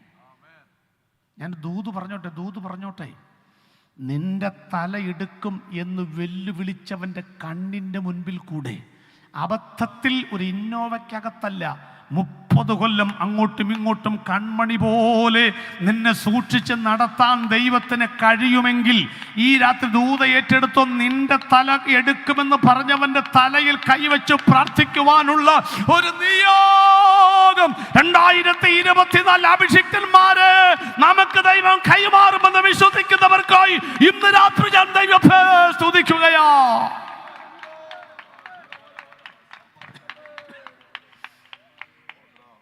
രണ്ടും കൂടെ വെള്ളത്തിലോട്ടിറങ്ങി. അപ്പോഴും ആരാന്ന് ഒരു പിടുത്തമില്ല. ആരാന്ന് പറഞ്ഞാലേ മനസ്സിലാക്കാൻ പറ്റൂ. ഞാനും ഇങ്ങനെ പറയുന്നേ, ഈ സ്നാനപ്പെടുന്നവരെ ആരോടൊന്നും പറയാതിരിക്കുക നല്ലത്, അല്ലെങ്കിൽ അവന് മുടക്കൂന്നേ. ഇറങ്ങി കഴിഞ്ഞപ്പോൾ ഇവൻ നോക്കുക, ആരാ വലിയവൻ കണ്ടോളണം. യേശു മുങ്ങി, യോഹന്നാൻ മുക്കി. പിശാചിന് മനസ്സിലായി, മുങ്ങിയവൻ വിശ്വാസി, മുക്കിയവൻ പാസ്റ്റർ. അപ്പം ആരാ വലിയവൻ? അപ്പം പറഞ്ഞു യോഹൻ, നീയാണ് നീ ഇങ്ങോട്ട് കയറി വന്ന് നിന്റെ ഒട്ടകരോമം പിടിച്ച് വലിയാൻ. യേശു പൊങ്ങിയപ്പം ഡിക്ലറേഷൻ കണ്ടോളൂ.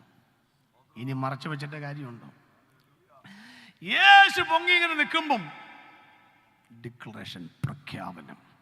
യഹൂദ എലയാസർ ജനിപ്പിച്ചു, എലയാസർ മത്താനെ ജനിപ്പിച്ചു, മത്താൻ യാക്കോബിനെ ജനിപ്പിച്ചു, യാക്കോബ് മറിയയുടെ ഭർത്താവായ യോസേപ്പിനെ ജനിപ്പിച്ചു. അതാണ് വാക്യം. അടുത്തത് യോസേപ്പിൽ നിന്നല്ല, കേട്ടോ, അവനിൽ നിന്നല്ല, അവരിൽ നിന്നല്ല.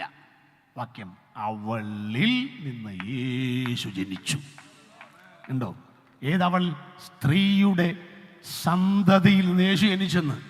അതാര് പറയണം? യോഹന്നാന് പറയാനൊക്കെയില്ല, നാട്ടുകാർക്ക് പറയാനൊക്കെയില്ല. ആ പദ്ധതി ഒരുക്കിയ ദൈവം പറയാണ്, എലീഹൂദിന്റെ മകനായ, എലയാസാന്റെ മകനായ, മത്താന്റെ മകനായ, യാക്കോബിന്റെ മകനായ യോസേപ്പിന്റെ മകൻ അല്ല ഇവൻ. ഇവൻ എന്റെ പ്രിയപുത്രൻ, ഇവനെ ചെവി കൊടുപ്പീ.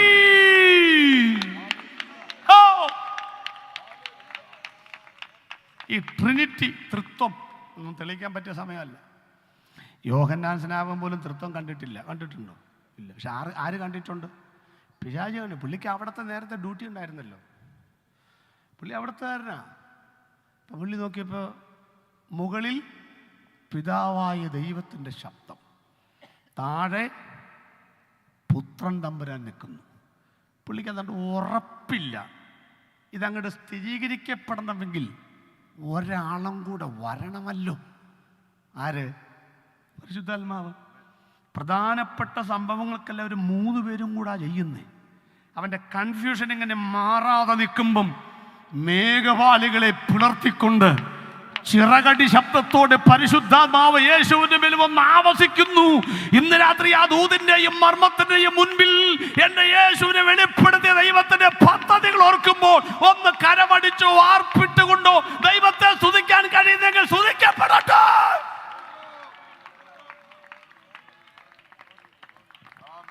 രണ്ടും കൂടെ കരയിൽ കയറി. യേശു പറഞ്ഞു ആളുകൾക്ക് പോകാം, ആളുകൾ പോയി. യോഹന്നാൻ പറഞ്ഞു നിനക്കും പോകാം, യോഹന്നാനും പോയി. പിശാച് പറഞ്ഞു, ഞാനും പോവുക, നീ പോകല്ലോ ഇവിടെ വാ. നിനക്ക് കാര്യം ഞാനാന്ന് മനസ്സിലല്ല, 40 കഴിഞ്ഞിട്ട് പോയാൽ മതി.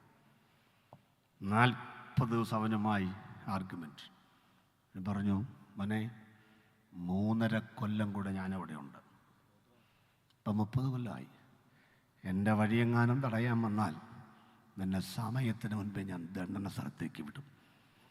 അതുകൊണ്ടാണ് യേശു ഈ ഗദരദേശത്തെ കാലുകുത്തിയപ്പം മൂക്കും കുത്തി വീണിച്ചും സമയത്തിന് മുമ്പേ ഞങ്ങൾ എന്ത് ചെയ്യരുത്, വഴിമാറാൻ പറഞ്ഞു. വഴിമാറി. നമുക്ക് ക്രൂശിലേക്ക് വന്ന് ഈ പ്രസംഗം അവസാനിപ്പിക്കണം. ക്രൂശിൽ യേശു മരിക്കാൻ തയ്യാറെടുക്കുമ്പോൾ പിശാചിൻ്റെ കൺഫ്യൂഷൻ തുടരുകയാണ്. കാരണം ഇതെല്ലാം പിതാവ് പറഞ്ഞെങ്കിലും ജനം ഇപ്പോഴും വിളിക്കുന്നത് ഇവൻ തച്ചൻ്റെ മകൻ, മറിയയുടെ മകൻ, യാക്കോബ്, യോസ, യൂദ, ശീമോൻ, ഇവരുടെ സഹോദരൻ. ഇവന് മനസ്സിലായി ഇവൻ യോസേപ്പിൽ തന്നെ ജനിച്ചതാണ്. കാരണം ആദ്യജാതനെ പ്രസവിക്കും വരെ അവൻ അവളെ പരിഗ്രഹിച്ചില്ല എന്ന വാക്യമൊന്നും അന്ന് ഉണ്ടായിട്ടില്ലല്ലോ. ഇവൻ വിചാരിച്ചു ഇവരുടെ മകനാണെങ്കിൽ ജഡപ്രകാരമുള്ള മകനായിരിക്കും. ജഡപ്രകാരമുള്ള മകനാണെങ്കിൽ ഇവൻ്റെ മരണശേഷം ഈ ആത്മാവിൻ്റെ മേൽ എനിക്കാണ് അധികാരം. കാരണം പാപത്തിൻ്റെ ശമ്പളം മരണം. അവിടം വരെയാണെന്ന് ആ വാക്യമുള്ളായിരിക്കും. പാപത്തിൻ്റെ ശമ്പളം മരണമത്രേ. അവിടെ ഒരു ഫുൾ സ്റ്റോപ്പ് ഉണ്ട്. പാപത്തിൻ്റെ ശമ്പളം മരണമത്രേ. അതിൻ്റെ താഴെ ക്രിസ്തുവിൻ്റെ ക്രൂശിലെ മരണത്തിന് ശേഷം കർത്താവ് വാക്യം നീട്ടി കോളിട്ടിച്ച് പറഞ്ഞു, ദൈവത്തിൻ്റെ കൃപാവരമോ കർത്താവായ യേശു ക്രിസ്തുവിൽ നിത്യജീവൻ തൻ്റെ. വിശദീകരിക്കാൻ പോവുക. യേശു കുരിശിൽ മരിച്ചു. പിശാചൊരു വലിയ മാലപ്പടക്കവും വെച്ച് തിരികൊളുത്തിയെങ്കിലും ഒറ്റപ്പടക്കവും പൊട്ടിയിട്ടില്ല. എന്താ കാര്യം? അന്ന് മുതൽ പടക്കം പൊട്ടാൻ ആരംഭിച്ചത് സ്വർഗത്തിലാണ്. കാരണം ഇന്ന് രാത്രിയിലും ആരെങ്കിലും യേശുവിൻ്റെ കുരിശിനെ വിശ്വസിച്ചാൽ, ക്രൂശിൻ്റെ സാധ്യതയെ അംഗീകരിച്ചാൽ, മാനസാന്തരപ്പെട്ടാൽ, നിൻ്റെ വീട്ടിലിരിക്കുന്ന ഭാര്യ സന്തോഷിക്കുന്നതിന് മുമ്പ് സ്വർഗം സന്തോഷിക്കുമെന്നാണ് ദൈവത്തിൻ്റെ വചനം. യേശുവിൻ്റെ കുരിശിലെ മരണത്തിൽ സ്വർഗത്തിൽ മാലപ്പടക്കം നിർത്താതെ ഒട്ടിയപ്പം പിശാച് ചോദിച്ചു, ഇയാൾ എത്താൻ അവിടെ നിന്നാ പടക്കം പൊട്ടുന്നതെന്ന്. ദൈവം പറഞ്ഞു, പാപത്തിൻ്റെ ശമ്പളമാണ് മരണം. നീ അത് എല്ലാ മനുഷ്യൻ്റെയും നെറ്റിയിൽ ഇങ്ങനെ ഒട്ടിച്ചു വെച്ചേക്കുക.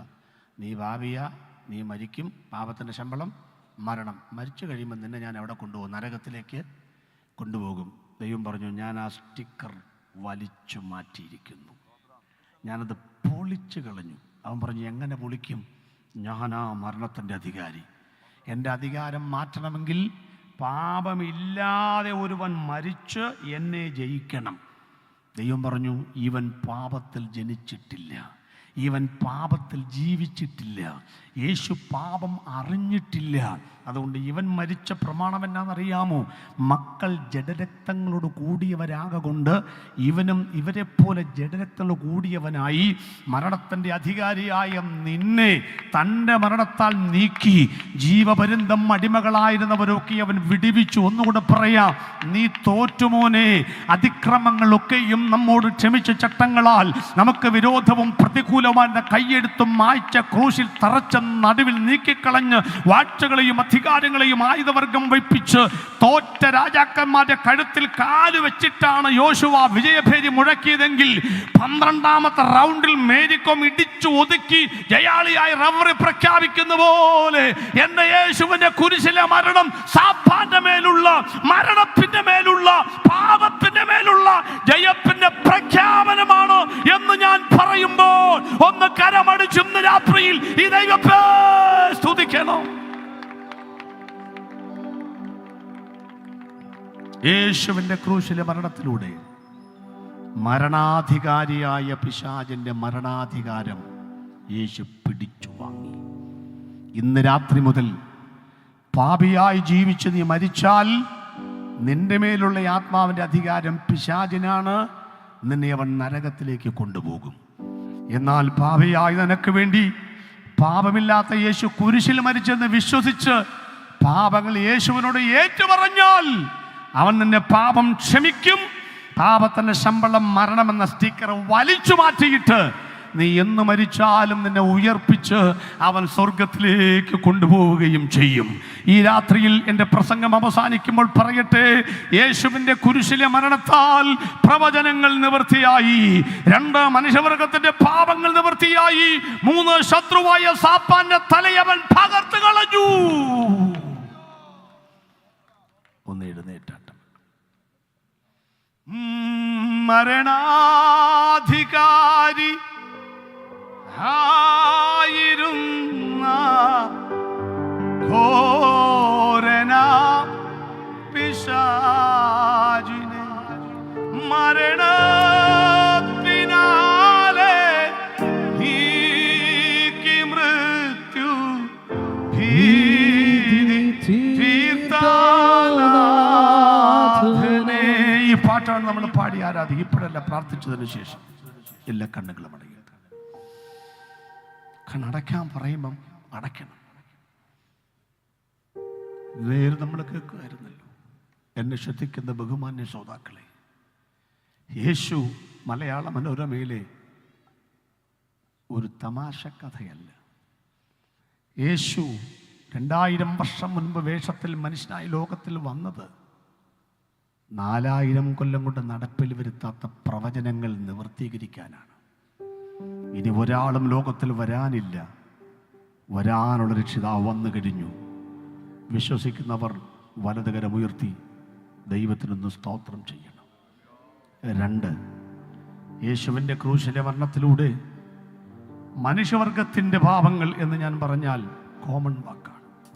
നെഞ്ചിലോട്ട് കൈവച്ചു പറ, എൻ്റെ പാപങ്ങൾ പരിഹരിക്കാൻ യേശുവിൻ്റെ കുരിശിലെ യാഗം കൊണ്ട് എൻ്റെ പാപങ്ങൾ പരിഹരിക്കപ്പെട്ടു. പിടയ്ക്കുന്ന നെഞ്ചിൽ വിറയ്ക്കുന്ന കരം വെച്ച് വിതുമ്പുന്ന ചുണ്ട് ചലിപ്പിച്ചു പറയണം, എനിക്ക് വേണ്ടിയാണ് യേശു മരിച്ചത്, എനിക്ക് വേണ്ടിയാണ് യേശു മരിച്ചത്, എനിക്ക് വേണ്ടിയാണ് യേശു മരിച്ചത്. കാൽവറി മലമേൽ നോക്കു നീ, കാൽക്കരം ചേർന്നിതാ ആണിമേൽ തൂങ്ങുന്നു, കാൽക്കരം ചേർന്നിതാ ആണിമേൽ തൂങ്ങുന്നു. ഇന്ന് രാത്രി 2 കരവും നെഞ്ചത്ത് പതിച്ചിരിക്കുമ്പോൾ, അമ്മച്ചി സഹോദരി, നാളെ നേരം വെളുത്ത് ഈ നെഞ്ചു പിടയ്ക്കുമോന്ന് അറിയില്ലല്ലോ. എപ്പോഴാണ് എന്റെ സഹോദര മൃത്യു വരുന്ന അറിയില്ലല്ലോ. കഞ്ഞി കുടിച്ച് കണ്ണടച്ച് കിടക്കുന്ന താങ്കൾ നാളെ നേളം വരുത്ത് ഉദയസൂര്യനെ കാണുമെന്ന് എത്ര പേർക്ക് ഉറപ്പ് പറയാൻ പറ്റും? ആർക്കും പറയാനൊക്കില്ല. അതുകൊണ്ട് ഈ പിടയ്ക്കുന്ന നെഞ്ചം നിലയ്ക്കുന്നതിന് മുൻപ് പറ, എൻ്റെ യേശുവിൻ്റെ കുരിശിലെ യാഗം കൊണ്ട് എൻ്റെ പാപങ്ങൾ പരിഹരിക്കപ്പെട്ടു. ഇനി ഞാൻ പാപിയായി ജീവിക്കാൻ ആഗ്രഹിക്കുന്നില്ല. എൻ്റെ സകല പാപങ്ങളും യേശുവിടെ ഏറ്റുപറയും എന്ന് പരസ്യമായി ഒന്ന് പറയാമോ? അധരം തുറന്ന് വഴിയെ പോകുന്നവൻ തലകുലുക്കിക്കൊണ്ട് യേശുവിനെ പരസ്യമായി ക്രൂശിച്ചെങ്കിൽ ഈ പരസ്യമായ ഗ്രൗണ്ടിൽ നിന്ന് അലറിപ്പറ, യേശുവേ നീ എനിക്ക് വേണ്ടിയാ മരിച്ചത്, ഞാൻ അതിനെ അംഗീകരിക്കുന്നു. ആര് തന്റെ ഇടത്തോടെ ഇന്ന് രാത്രി. 3-ാമതായി, എൻ്റെ യേശുവിനെ ഞാൻ സ്വീകരിച്ചത് കൊണ്ട്, എനിക്കുള്ള പ്രവചനങ്ങൾ നിവൃത്തിയായതുകൊണ്ട്, ഇതുവരെ എൻ്റെ കുടുംബത്തിൽ പിശാചേ നീ വാണത് മതി. എൻ്റെ കുടുംബത്തിൽ കുടിയിരിക്കുന്ന ദുർഭൂതങ്ങൾ, ആവാസ കേന്ദ്രങ്ങൾ, ഈ ദേശത്തിൻ്റെ മേൽ കുടുംബത്തെ ആധിപത്യം പുലർത്തുന്ന അന്ധകാരത്തിൻ്റെ ബന്ധനങ്ങൾ, ഇന്ന് രാത്രിയിൽ നിന്റെ തലമുറയെ ഉന്നം വെച്ച് നീങ്ങുന്ന ശത്രുവിന്റെ തീയമ്പുകൾ, ഈ രാത്രിയിൽ കൈയൊന്ന് ഉയർത്തി തടുക്കാൻ കഴിയുന്നവരാരെങ്കിലും ഉണ്ടെങ്കിൽ ആ കരമൊന്ന് വീശിക്കൊണ്ട് പറ, ഇന്ന് രാത്രിയിൽ ദുഷ്ടനായ പിശാചേ, നിനക്ക് എൻ്റെ ജീവിതത്തിന്റെ തലമുറ ജീവിതത്തിൽ എൻ്റെ കുടുംബത്തിന്റെ മേൽ നിനക്കൊരു അവകാശവുമില്ല. നിന്റെ പദ്ധതികൾ യേശു തകർത്തിരിക്കുന്നു എന്ന് യേശു ജയാളിയാണ്.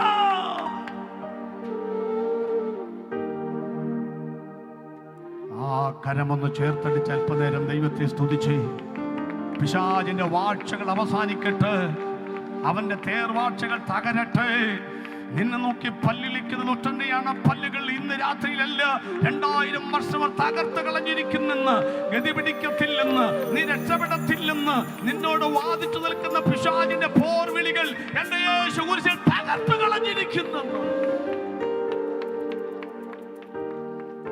സ്വർഗീയ പിതാവേ, ഇന്ന് രാത്രി കരമുയർത്തിയും നെഞ്ചിൽ കരം ചേർത്ത് വെച്ചു, കരങ്ങൾ ചേർത്തടിച്ചു, പ്രവചനങ്ങൾ നിവൃത്തിയായെന്നും എനിക്ക് വേണ്ടി ഒരു രക്ഷിതാവ് വന്നെന്നും ആ രക്ഷിതാവ് ക്രൂശിൽ എൻ്റെ പാപങ്ങൾ പരിഹരിച്ചെന്നും ഇനിയും ഞാൻ യേശുവിൻ്റെ മകനും മകളുമായി ജീവിക്കുന്നിടത്തോളം കാലം ഒരു പിശാചിനും എൻ്റെ കുടുംബത്തിലും എൻ്റെ ജീവിതത്തിലും സ്വാധീനമില്ലെന്നും തിരിച്ചറിഞ്ഞുകൊണ്ട് യേശുവിനെ ഇന്ന് രാത്രിയിൽ ഹൃദയത്തിലേക്കും വീട്ടിലേക്കും കൊണ്ടുപോകുവാൻ സ്വീകരിക്കുവാൻ ആഗ്രഹിച്ചവർക്കായി ഇന്ന് രാത്രി ഞങ്ങൾ ദൈവത്തെ സ്തുതിക്കുന്നു.